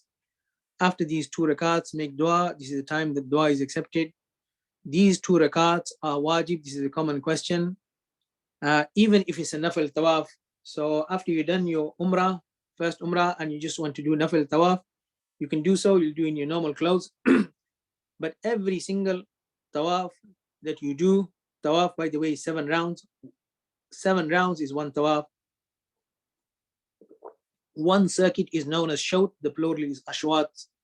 So for every 7 rounds, you read 2 rakats. This is wajib. If it's makruh time, then don't worry. Once the makruh time finishes, then read your 2 rakats. So after that, you drink Zamzam water. On the top of the photo, you can see it says غير مبرد. What that means, not cold. What that means, that they've not added ice to this. Drinking a lot of cold, very cold water will get your throat, but it's not issue. Like I said, if you have cough squeeze, you can have honey in your tea. That will help you. So after the tawaf, you lead the 2 rakats. After the 2 rakats, you'll drink Zamzam, which is available around the Mataf area. You'll make the dua for reading Zamzam. Allahumma inna nas'aluka ilman nafi'a wa rizqan wasi'a wa shifa'an min kulli da. Then you'll go to do istilam. Then you'll go back in line and in level with the black stone, and you will do istilam once more. After istilam, you'll walk to Safa. It's just a close-up of that drum. The dua for Zamzam water. So performing say when you go onto Safa, you will turn, when you're on Safa, you'll turn towards your left 45 degrees, and you'll be roughly in the direction of the Kaaba. Because of the construction, now you can't see, you won't be able to see the Kaaba, but face towards the Kaaba and make intention for the sa'i. Oh Allah, intend to perform sa'i, make it easy for me and accept it from me. Read Abdul bima bada Allah ta'ala bi inna safa wal marwata min sha'irillah. Also, the Prophet sallallahu alaihi wasallam recited La ilaha illallah wahda anjaza wa'da wa nasara abda wa hazama al-ahzaba wahda. La ilaha illallah wahdahu la sharika lahu al-mulku wa lahu al-hamdu wa huwa ala kulli shay'in qadir. Make dua. This is a place where dua is accepted. Then you'll walk towards Marwa. In between, there is a set of green lights. MashaAllah, another beautiful photo. This highlights very clearly what the green lights look like. So between the set of green lights, the men will jog, the women won't. But in the middle, there's 2 lanes for the wheelchairs, for the wheelchair users. So you can see on the left and the right of the photos, these lanes. So what I would suggest is that this is a more clearer picture that highlights that. So what I would suggest, if you're traveling with your wife, your sister, your mother, the females, what I would suggest is let them know that when the set of green lights comes, you're going to be jogging. You're going to be jogging, but the ladies won't jog. You just walk along this gate, and when they reach the other side where the green light finishes, then we'll meet up. So when you're going from Safa to Marwa, you'll do that, and also when you come back from Marwa to Safa. When you arrive at Safa, so you can see that where this family on the left-hand side of the photo where they're resting, so you can just wait for your the sisters can wait for the mahrams, etc. So when you depart from Safa, when you start walking from Safa, you'll walk, the males, the females, the sisters will walk, and the men will jog. When you arrive at Marwa, you will face the Kaaba and you will make dua. This is another place where dua is accepted. This is from Marwa looking towards Safa. So from Safa to Marwa is one round. Marwa to Safa is your second round. So you will start at Safa and you will finish at Marwa. If you finish at Safa, then definitely you've done something wrong. One extra, one less. Once you complete the Umrah, the men, if the hair is less than 1 inch, you will have to get that shaved. If it's more than 1 inch, then you have the option of trimming it. But this is the Ahnaf, this is according to the Hanafi fiqh. So don't follow what other people are doing. But I would recommend getting your head shaved. Why? Because the Prophet ﷺ, he made 3 times dua for the muhalliqeen, those that shave the head, and once for the muqassirin. The ladies, they will take all the hair, of course, not there, but when they will get all the hair together and chop off 1 inch. Performing nafil tawaf. So once you've done your Umrah, try to do a nafil tawaf. Make intention. So how would you do nafil tawaf? You'll make intention, oh Allah, intend to perform tawaf. Make it easy for me and accept it from me. Perform tawaf. Read the 2 rakats with the wajib. In nafil tawaf, you won't be wearing your ihram. So there's no ramal and there's no istibah. So there's no uncovering of the right shoulder. A common question, can you do tawaf and umrah for the isar sawab of other people? You can. 2 ways of doing it. One is that you can say, once you've completed your own tawaf, then your second, when you completed your umrah, you can do umrah for anyone else. So 2 ways of doing it. One is that you make intention, or Allah to perform this umrah on behalf of my deceased father, or on behalf of my mother. Make it easy for me and accept it from me. When you do tawaf, or Allah intend to perform tawaf on behalf of my father, make it easy for me and accept it from me.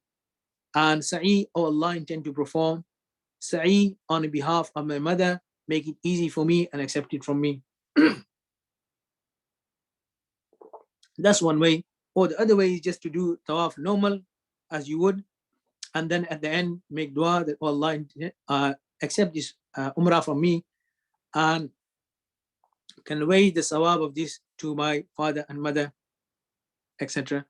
So performing nafil tawaf, you start from the green light. This is on the 2nd floor, by the way. So make sure that those that are going for Hajj and Umrah, one thing is very important, good health. So start walking from now.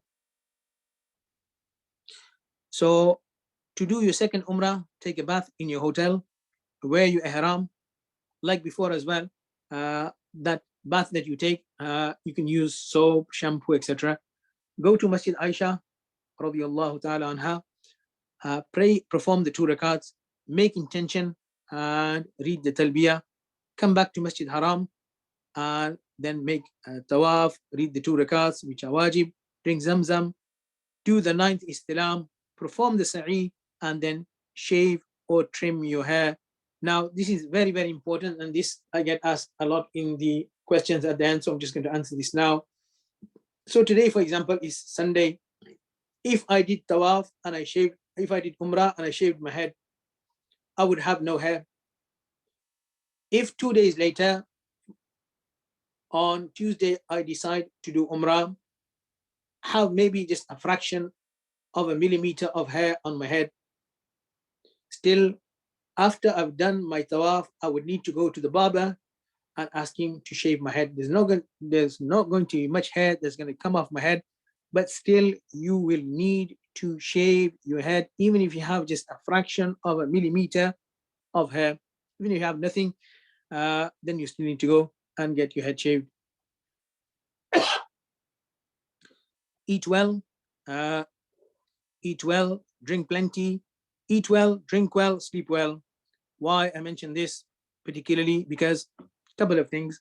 Speaking to even somebody a 2 weeks ago in one of my Nihari nights, I came across someone who was saying that, mashallah, we used to stay between Asr and Maghrib and in the masjid, and after Fajr we used to miss breakfast and go to sleep. So I never recommend missing breakfast. It's very, very important. So what happens is what I call in my terminology burnout. So what happens sometimes, especially people going for the first time, they think we're going to do this many umrah, this many tawafs, etc. And you know, all this. But what you need to do is look after your health. So eat well, that will give you energy. Don't skip breakfast. That's my suggestion. Drink plenty of water to stay hydrated. You'll stay hydrated. It's not like England. It's a lot hotter country, and of course you're losing water all the time. Especially when you'll be doing physical activity. It's a hot country, so drink plenty, and there's no excuse for not drinking water because you have Zamzam. So you can take a water bottle, or you can just use, those half-liter bottles that you can buy from the local shops for, I think, 2.5 riyals or something, 2-3 riyals. Just keep that and keep reusing that. Sleep well, because you'll be refreshed, energized for the next day ahead. Try to wake up early for the Hajj. Try to go sleep early at night. Get sleep so that you're not doing these ibadat half-heartedly. You want to be refreshed, recharge. Protect your head from the midday heat. So as you can see, this gentleman is wearing this red scarf. Of course, you can buy these very cheap, and you can buy these expensive design label ones. But just get a basic one just to cover your head. Of course, it doesn't have to be red and white, it can be any color. So just a rumal to protect your head. Take your medication on time. Another tip, lassi is quite good. To help in a hot country, helps you, keeps you cool, helps you to go to sleep as well. So this is what we use in the last trip. We used to have something that's known as a smoothie espresso. The only reason why it's known as a smoothie espresso, because a smoothie and espresso is just quickly made. What we used to do, this is just a tip, to take a glass, add half a glass of laban, which you can get from any of the supermarkets.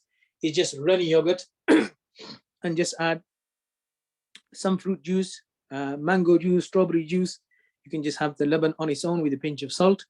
If you like sweet lassi, you can add some sugar. If you're diabetic, just beware. Make sure that you check your sugar levels regularly during your stay in Makkah al-Mukarramah. Try to perform as much tawaf as possible. More than one umrah. Try to complete the whole Quran, and don't waste your time on social media. The reason why every single photo in this presentation is there for a reason. The reason why you have a Quran with the blue cover is because in Baytullah, in Masjid Haram, and in Masjid Nabawi, you'll find 2 sets of Quran, one with the green cover, one with the blue cover. The blue cover is the one that we people from India, Pakistan, Bangladesh, and the subcontinent are using like the South African script. And the green ones are the Arabic script. So just mentioning as a tip. Departing from Makkah al-Mukarramah, when you depart, there is no Tawaf al-Wida for Umrah. There is for Hajj, but that's a different story. When you're leaving, you should be grateful that Allah subhanahu wa ta'ala has afforded you the opportunity to come here. Should do istighfar that, oh Allah, should be grateful on one side, on one hand, that Allah blessed you with the opportunity, and on the other hand, should make istighfar that Allah doesn't deprive you because of something that you may have done and your shortcomings. And also make dua that this is not the last time that you come here. visiting Medina al-Munawwara. What is ziyarat? Ziyarat is to present oneself in the sacred court of Rasulullah sallallahu alaihi wasallam, i.e. to visit the grave of the Holy Prophet sallallahu alaihi wasallam in Medina al-Munawwara. Some of the virtues of the Prophet sallallahu alaihi wasallam, he said, whoever visits my grave, my intercession becomes obligatory for him. Whoever visits me and has no motive, he has the right over me that I intercede on his behalf. Man zara qabri wajabat lahu shafa'ati. Who doesn't need the intercession of Rasulullah sallallahu alaihi wasallam? Whoever visits me after my death is like one who has visited me during my life. Now, there's many virtues. What I personally would recommend is that read Fazail Hajj. You can get that for about £2-3. The one I have myself is like a square copy and it's hardcover. Read a few pages every single day. Once you completely read it again and take it with you, read also a biography of Rasulullah sallallahu alaihi wasallam. It will increase our love for Rasulullah sallallahu alaihi wasallam. And when you love someone, you have a connection, and it's a whole different world.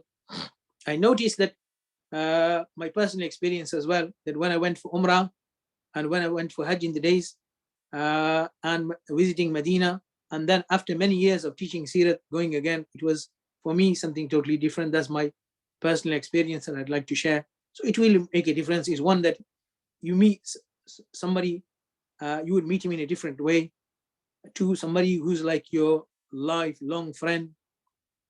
So we should know about our Prophet sallallahu alaihi wasallam. I was just joking, when the football cup was on, I was sitting with some friends and with some children, and I was quite shocked that they knew that this person, his last time he's playing in the World Cup, he's played this many games in the World Cup, he's scored this many games. This is the number of times he's played in the World Cup. This is who he used to play for. Then after that, he used to play for this team. He's also played for this team. When the transfer took place, it was this much million, and then this much million, etc., etc. How much do we know about our Prophet sallallahu alaihi wasallam? So the more we learn, it will inculcate in our hearts the love for the most dearest person to set foot on the surface of the earth, and the most beloved to Allah subhanahu wa ta'ala. So the dua for entering Medina al-Munawwara: Allahumma hadha haramu nabiyik faj'alhu li wiqayatan min an-nar wa amanan min al-adhab wa su'il hisab. Prior to arriving in Medina al-Munawwara, as I mentioned, a biography.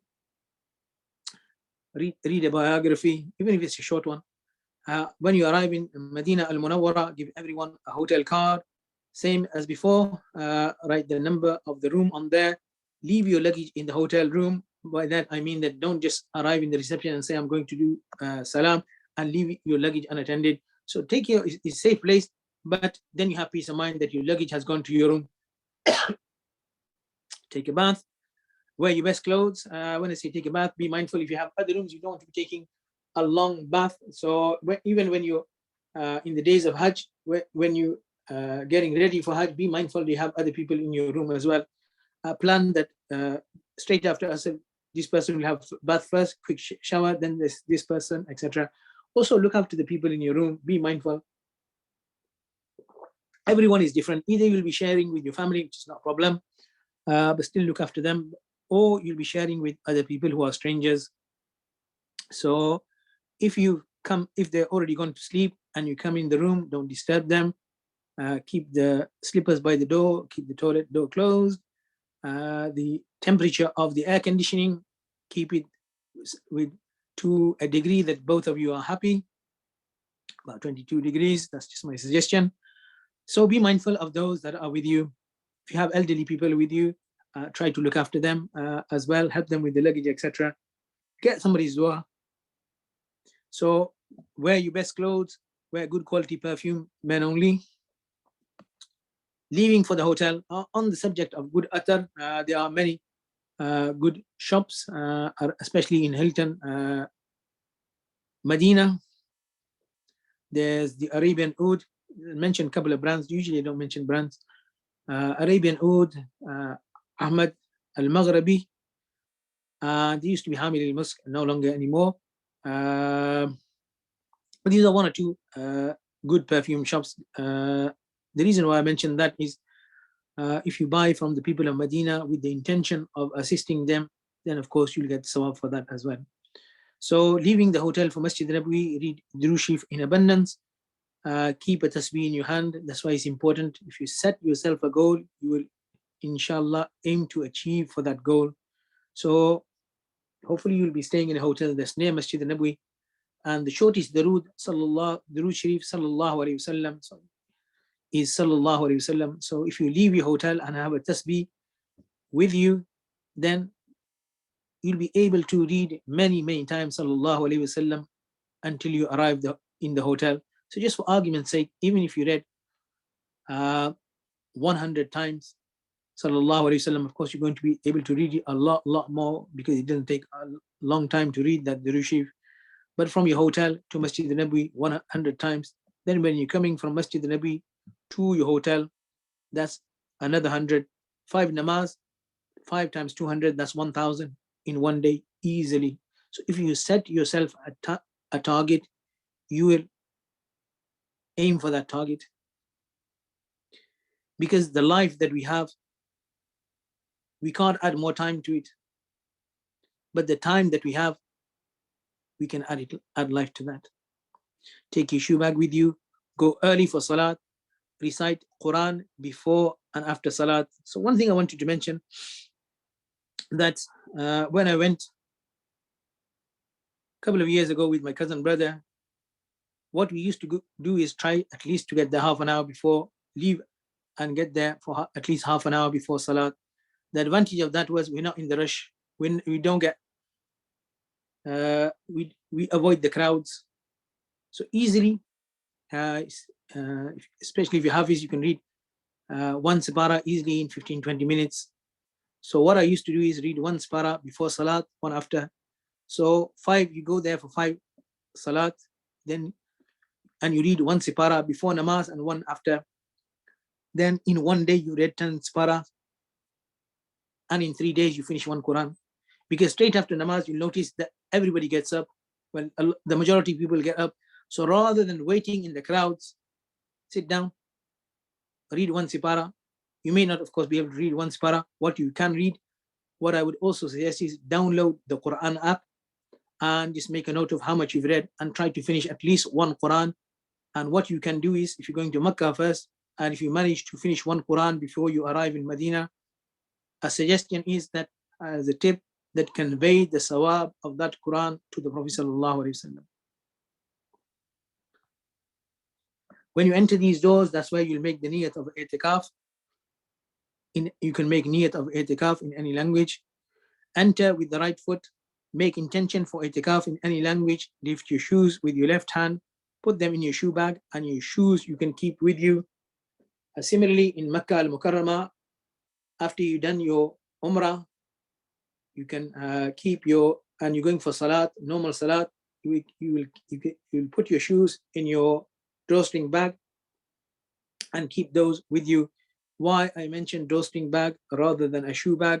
Because when you are performing tawaf, you can have your bag on your back. Dua for entering the masjid. Bismillah wa salatu wa salamu ala rasulillah. Allahumma aftah li abwab rahmatik. Inside Masjid Nabawi, there is Zamzam available as well, so drink plenty. People talk about the app. So the app, you need to enter Rawda Mubarak Riyadh al-Jannah. So the area between the sacred chamber and the mimbar is known as Riyadh al-Jannah, the garden of paradise. So that's what you need the app for. Like Rashid Bhai mentioned, that you can only book once every 30 days. But to present your salam, you don't need the app for that. So this is a very, very beautiful photo. And if I remember rightly, this is one that Rashid Bhai emailed me. MashaAllah, very beautiful photo. Jazakallah for that. So in the middle section, what I mean by the middle section is in the top half of the photo, you can see 2 pink pillars. Between them is the middle section. Now, at the bottom half of the photo, you can see three, in that middle section, three brass circles. The first one is a large one, and then on the right-hand side of that, there are two smaller ones. Especially those that are going for first time, I just want to explain that if you are in level with the first brass circle, which is approximately in the middle of the photo that you're looking at, then you are in line with the Prophet sallallahu alaihi wasallam. So you will stand here and convey your salams. You will convey your salams. After you conveyed your salams, then of course you'll convey the salams of other people that have asked you to convey the salams.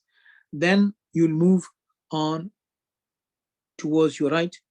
And when the first circle, when you're standing in line with that, you are in line with Hazrat Abu Bakr radiallahu ta'ala.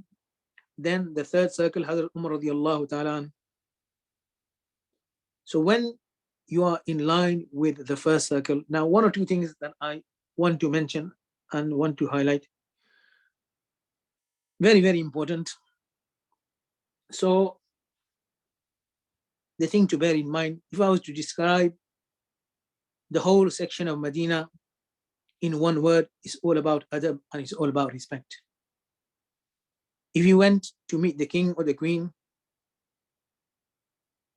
if you were invited, you would be mindful of the clothes that you are wearing. You wouldn't go in your tracky bottoms and your trainers. And you wouldn't stand there if you were in front of the king or the queen.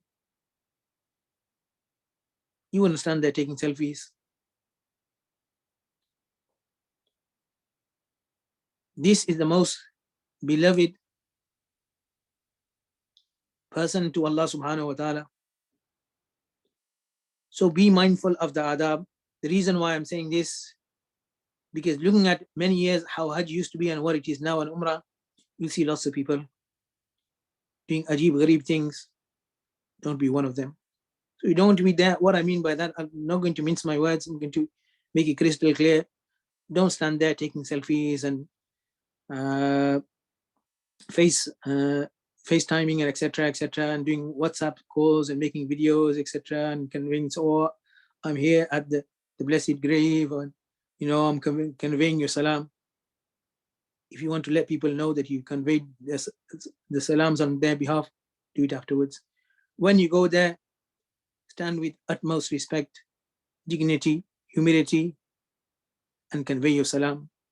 None of all this social media business there. Just leave that for some other time. So convey your salams with utmost respect is what I wanted to highlight and what I wanted to say very clearly. So don't look at, you'll see many people doing many things. Don't follow them. Then, so once you've conveyed your salam, then you'll move on the right-hand side. In Moulana Salim Saab's books, there are salam and durood is mentioned as well. So I just highlight one or two things. So when sending salutations in many books, there are many things. What I would suggest is learn something and say it with respect and adab. So one thing to bear in mind, that you might not be allowed to stay there for a long time, which I don't think you will be, because lots of people and they just move the crowds. Now sending salam and durood on the Prophet sallallahu alaihi wasallam, as-salatu was, this is just one example. As-salatu was-salamu alayka ya Rasulullah, as-salatu was-salamu alayka ya Nabiy Allah, الصلاة والسلام عليك يا سيد الأنبياء والمرسلين ورحمة الله وبركاته. So these are mentioned in Moulana Salim Saab's book as well. Then when you're in level, in line with Abu Bakr radiallahu ta'ala, السلام عليك يا سيدنا أبا بكر الصديق، السلام عليك يا خليفة رسول الله، السلام عليك يا صاحب رسول الله في الغار ورحمة الله وبركاته. Then you move on one step, 1 foot on your right hand side. Assalamu alayka ya Umar ibn al-Khattab, Assalamu alayka ya Amir al-Mu'mineen, Assalamu alayka ya Aba al-Fuqara'i wal-Du'afa'i wal-Arami wal-Aytami wa rahmatullahi wa barakatuh. During your stay in Medina, shop with the intention of benefiting those people that are residing in Medina al-Munawwara. We are here today, today, tomorrow we'll be gone. We stay here 3-4 days, 1 week, 2 weeks, and then we'll be gone. Allah subhanahu wa ta'ala has chosen these to be the residents of the beloved city. So you're benefiting them. So you're going to buy stuff anyway. So buy it with the intention of benefiting these people. Make intention of i'tikaf every time you enter the masjid. Try to recite as much Durood Sharif as possible. When you're in Makkah al-Mukarramah, try to do as much tawaf as possible, because nowhere in the world you'll be able to do tawaf. Don't waste your time. Be nice to the people of Medina al-Munawwara. Don't complain about anything. Give sadaqah. You can, the people that are cleaners of Medina al-Munawwara, you can give them. Don't belittle anyone. Just give them as a nice gift. Say, buy tea from me, or just don't say anything at all with a smiling face. And be grateful that Allah subhanahu wa ta'ala gave you the opportunity to spend your money in such a beautiful city. And finally, just read the section on Medina al-Munawwara in the virtues of Hajj.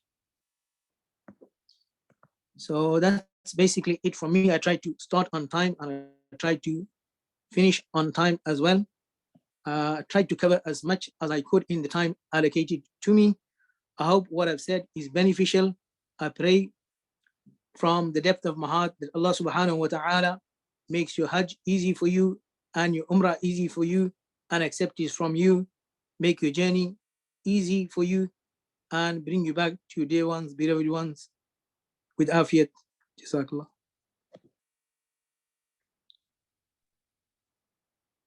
Jazakallah khair, Moulana, and thank you for guiding us through Umrah. It's always fascinating to learn something new each time, and I hope it's been useful to all our guests who have joined us as well.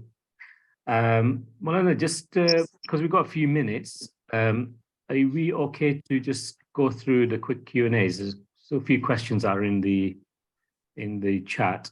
We are more than okay for the Hujjaj, anything. They're the guests of Allah. Okay, so do you want me to ask and then you answer, or do you want to moderate whilst I just cover a few other bits and bobs? Okay, you can have you can go through what you need to and have a look at the questions. Okay. So anything in this non-fiqh related, you can go through. That I've done, and that's gone through. Answer the questions. One question at the moment, or is that there's no availability for Rauda bookings.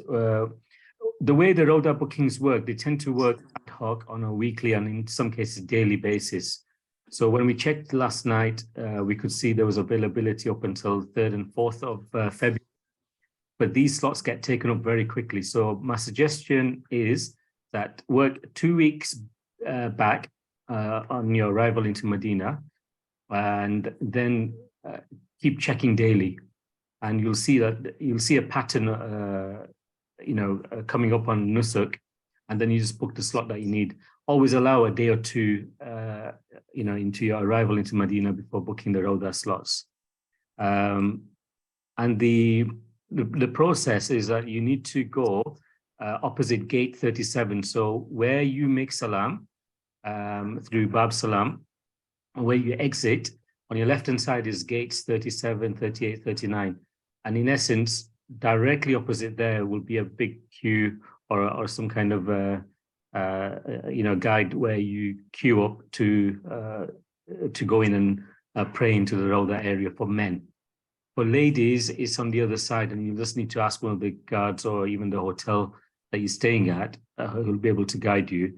We've got further information on our website as well on a lot of the frequently asked questions for those going for Umrah that may not necessarily have been covered today, but do read that at your own leisure. And we'll share the slides and all the other resources for you to go through in your own time as well. Okay, Rashid. So I had a quick glance at the questions. The beautiful thing is that it's supposed to be 1 till 3 and we're bang on 3. So that's beautiful that we started on time and we finish on time. Sometimes when I do programs, they think that how Moulana is going to cover all these. But alhamdulillah, there's barakat in time. So I'm just going to go through the questions. So I'm going to answer just the quick ones. So Salams, can you send a link to the recommended books? What I will do is I'll send the links for both of them to Rashid Bhai.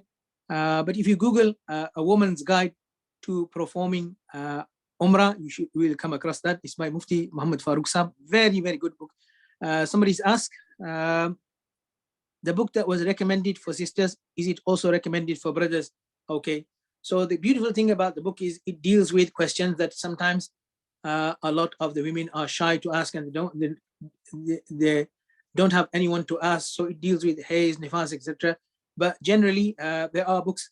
That book the men can read as well. Of course, a lot of things won't apply for them. The beautiful thing is that has been written specifically for the women, but there are things that won't apply to the males. But the answer is yes, you can read that book as well. It's good. There's a lot of information in that. Next question: can men use a safety pin to hold the top of the ihram together? Okay, so to use a pin is makruh, but it can be used. It's not a problem at all. On that subject, one or two things. If that's what I don't like about the webinars, and what I love about the seminars, that I have the person in front of me. If you were in front of me, I would ask, what ihram are you using? If you're using what they call a tube ihram, the top bit of that is very good, because the material that is made out of, it's the simple way to explain it is, you know, these white socks that people wear, especially youngsters, teenagers, the white socks is made out of that material. So the material has a natural cling to it. So if it's a tube ihram, you will most likely not need to use a pin for that.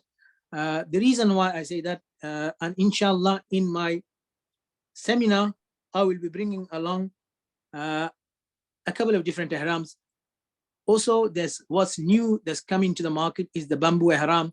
So I'll be explaining the pros and cons of that. It's very good. The material is silky smooth. It's supposed to be ultraviolet light is supposed to be blocking. It's thermoregulating, sweat absorbing, many benefits. And I've tried and tested it. So between one Hajj to another Hajj, all the products that are available on the market, I try and test. So we have something, as Rashid Bhai knows, it's called Moulana's magic box of tricks. It's not tricks, and I certainly don't pull out rabbits. If I could pull out something, probably money, but it's a suitcase, and everything that I've tried and tested, I bring into that. So inshallah, in the next seminar, I will be bringing that. But to answer that question, yes, you can use a safety pin, not an issue at all. Miswak, you can use in the state of ihram.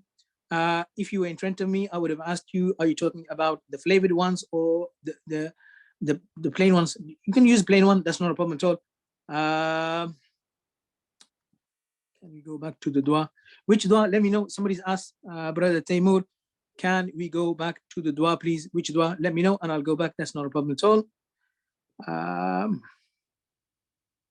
Somebody's asked, same Brother Taimur, can we use sunscreen in the state of ihram if it is not perfumed? Okay, two things. If it's not perfumed, then you can use sunscreen. But the thing to look out for is that what the contents are. So does he have any animal products, etc., etc.? You don't want glycerin, etc., etc. So have a look if it's vegan, suitable for vegans, and if it's non-perfumed, yes, you can use it. Why can't women cover their faces in niqab? So in niqab, so the cloth, the face will be covered, but the cloth shouldn't touch your face. So they're different. So what you can do, as I mentioned, is get something like what the golfers wear, a sun visor, a golf cap, and so that the cloth hangs in front and the cloth is not touching the face. So it's not about the issue of covering, it's about the cloth touching. Okay, Moulana gave information on Masjid Aqsa. Where can we get that information? On the webinar for Masjid Aqsa. Okay, what we're doing is that like today we did a Hajj seminar for Hajj and Umrah seminar for anyone in the world. What we'll be launching in the summer is a webinar for anyone across the globe. Many of you may have seen the Secrets of Al-Aqsa program that was we did on New Year's Eve, which proved very popular. We had people from Karachi, South Africa, right across the globe in the middle of the night watching that. Requests have come for that to be shown again. which we will inshallah do on the last Saturday of this year. But we will be having a program, and inshallah in my next seminar, I'll be announcing the details. So it's not to do with any group, it's open to anyone and everyone. What we'll also be doing is creating what you actually saw was a few slides from the beginner's guide to Masjid Al-Aqsa, which is a simplified version of the secrets of Al-Aqsa. That was like all singing and dancing. This is like very, very simple, but very detailed basics. So we'll be launching that this year. But what we're doing on the 11th, if you send your details to Rashid Bhai, I will send you the link where you can register for the program that we're doing on the 11th to coincide with Al-Aqsa week. And that's you'll get to see that presentation as well. So on the 11th of September, we'll be doing a program, a beginner's guide to Masjid Al-Aqsa, aimed for madrasa kids, children across the globe. And if you send your details to Rashid Bhai, I'll send him the link. Okay, so that's. Can you touch Hajar Aswad or Kaaba, which is perfume in the state of Ihram? No. So avoid touching Hajar Aswad and Kaaba because of the perfume.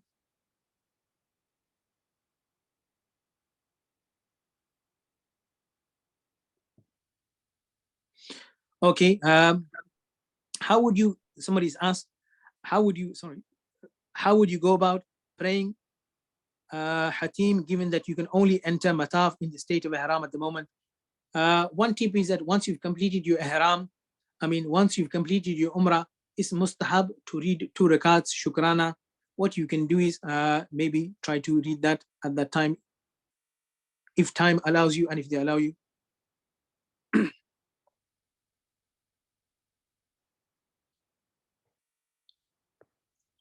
Somebody's asked, do we need to go to the barbers or are we allowed to shave it ourselves? You don't need to go to the barbers, you can shave it yourself.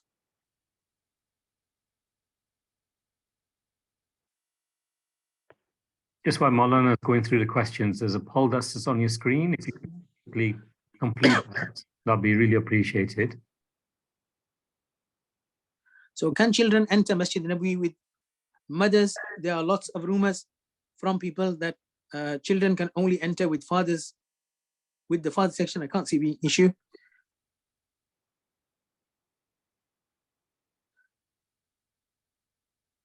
How old does my son have to be considered mahram? I have a 15-year-old son. I'm assuming he's baligh, not an issue at all. Can we just clarify? Okay, so Brother Taimur is asked, can we just clarify why we can use flip-flops but not slides for slippers in the state of Ihram? Okay, simple question, simple answer, because you need to keep the upper bone open. So the flip-flops, you will be able to do that. With the slides, you will not. Simple answer.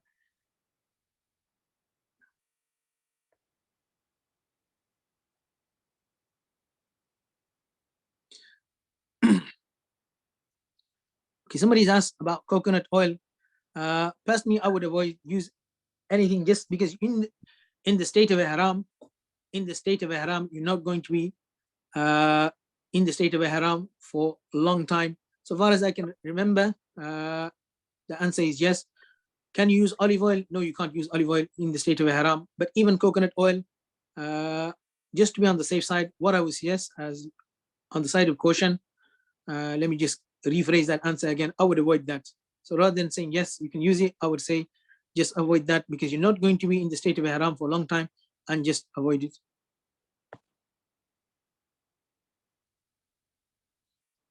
Okay.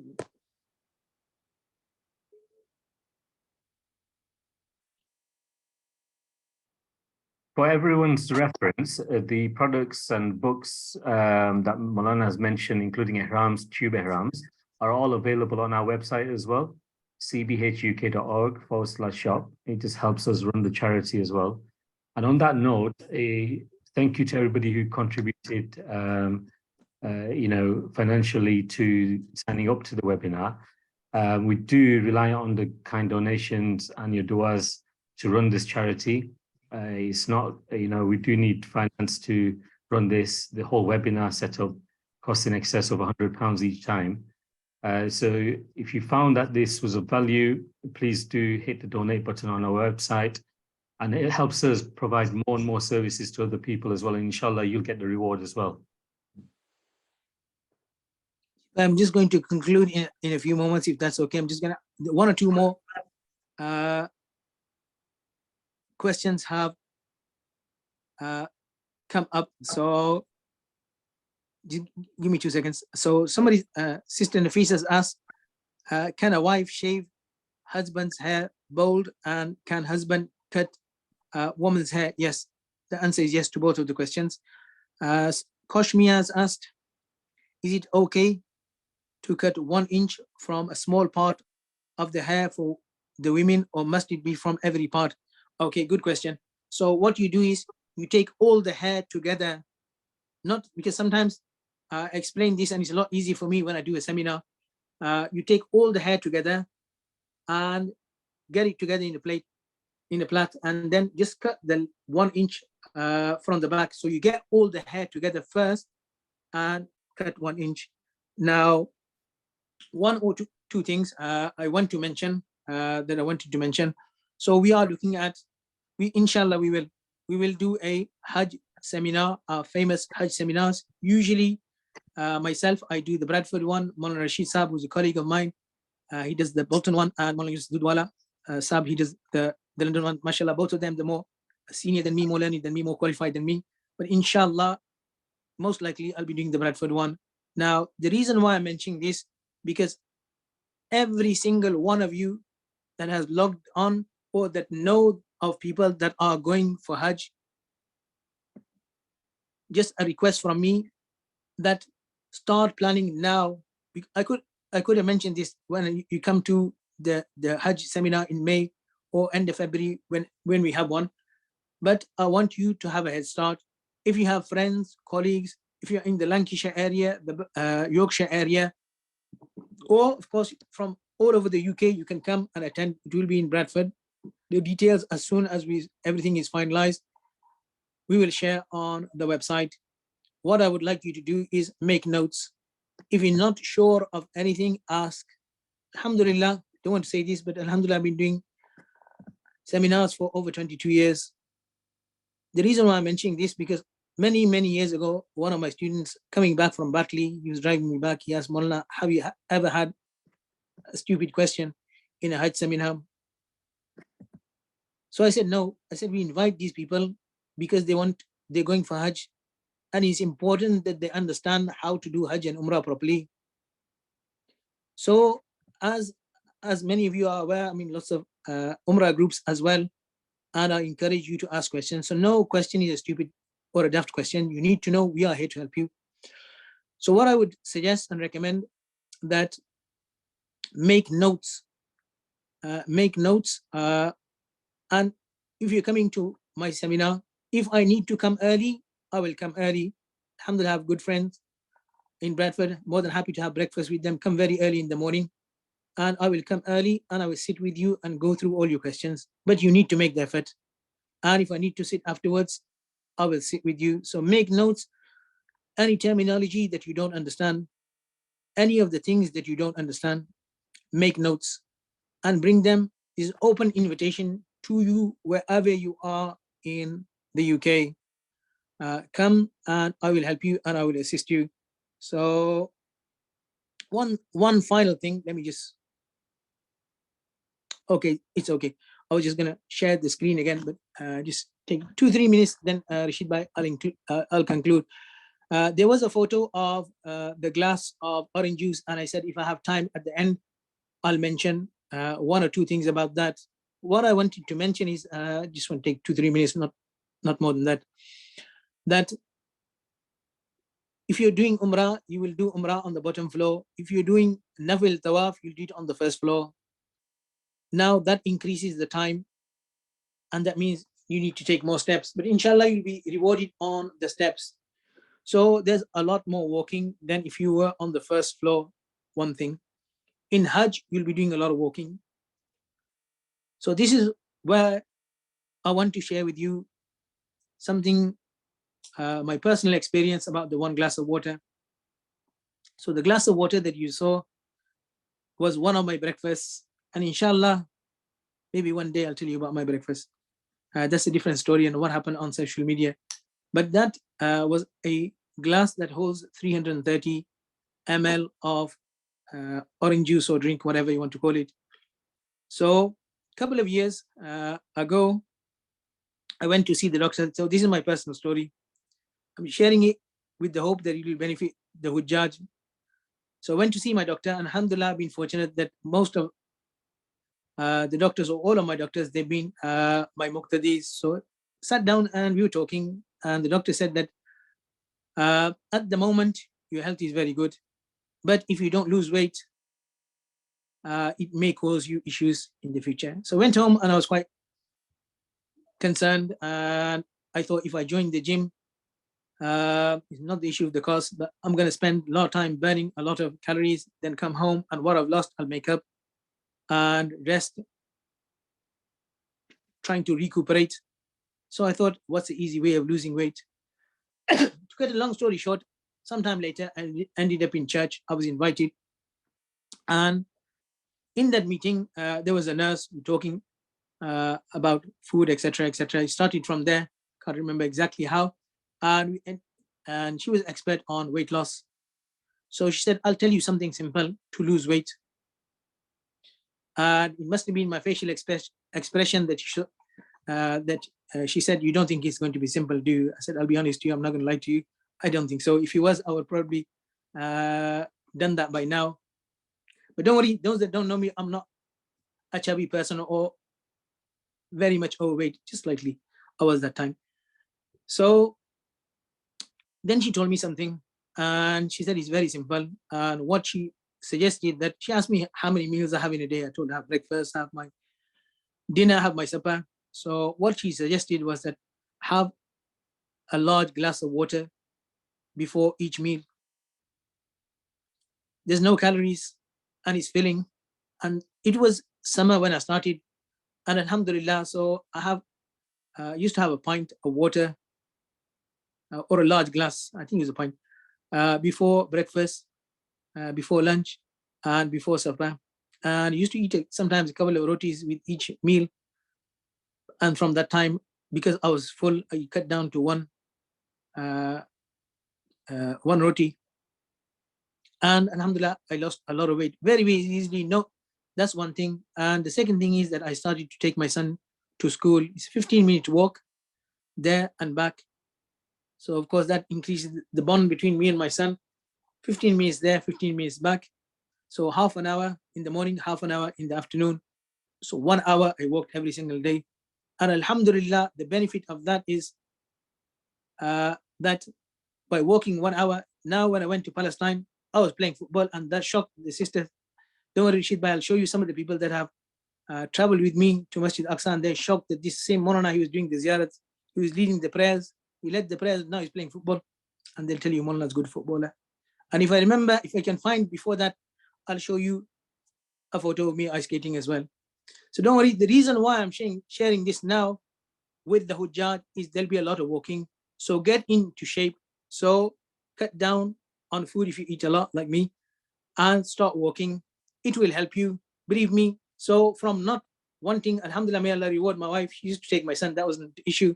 But alhamdulillah, from not wanting to initially go, now I just, like, even in winter, I just get like cheap thin slate hat, a £2 suit from Primark, and a pair of gloves, £2 for 2 pairs, one I gave to my son. And now I go in the winter as well. So that's helped me a lot. I can play football. And those that been with me to Masjid Aqsa will tell you, Rashid Bhai, that his Moulana is a good footballer, which may even come as a surprise to you. But the reason why I'm sharing my personal story is because now you have a couple of months before Hajj. So get into shape. The better you are in shape, the more you'll enjoy your Hajj. So there's walking, but you can get yourself into shape. So because the aspects I wanted to look at in today's program was the mental, physical, and spiritual. All these are important. So Jazakallah so much for putting up with me for these few extra minutes, and just concludes with these words: وختاما نسأل الله ربنا أن ينفعنا وإياكم بما سمعنا وأن يوفقنا لما يحب ويرضى واجعل آخرتنا خيرا من الأولى وأن يجعل هذه الحفلة المباركة في ميزان حسناتنا يوم لا ينفع مال ولا بنون إلا من أتى الله بقلب سليم. ونتمنى لكم جميعا سفرا سعيدا وعودا حميدا سالمين غانمين فائزين. فجزاكم الله أحسن الجزاء. السلام عليكم ورحمة الله وبركاته.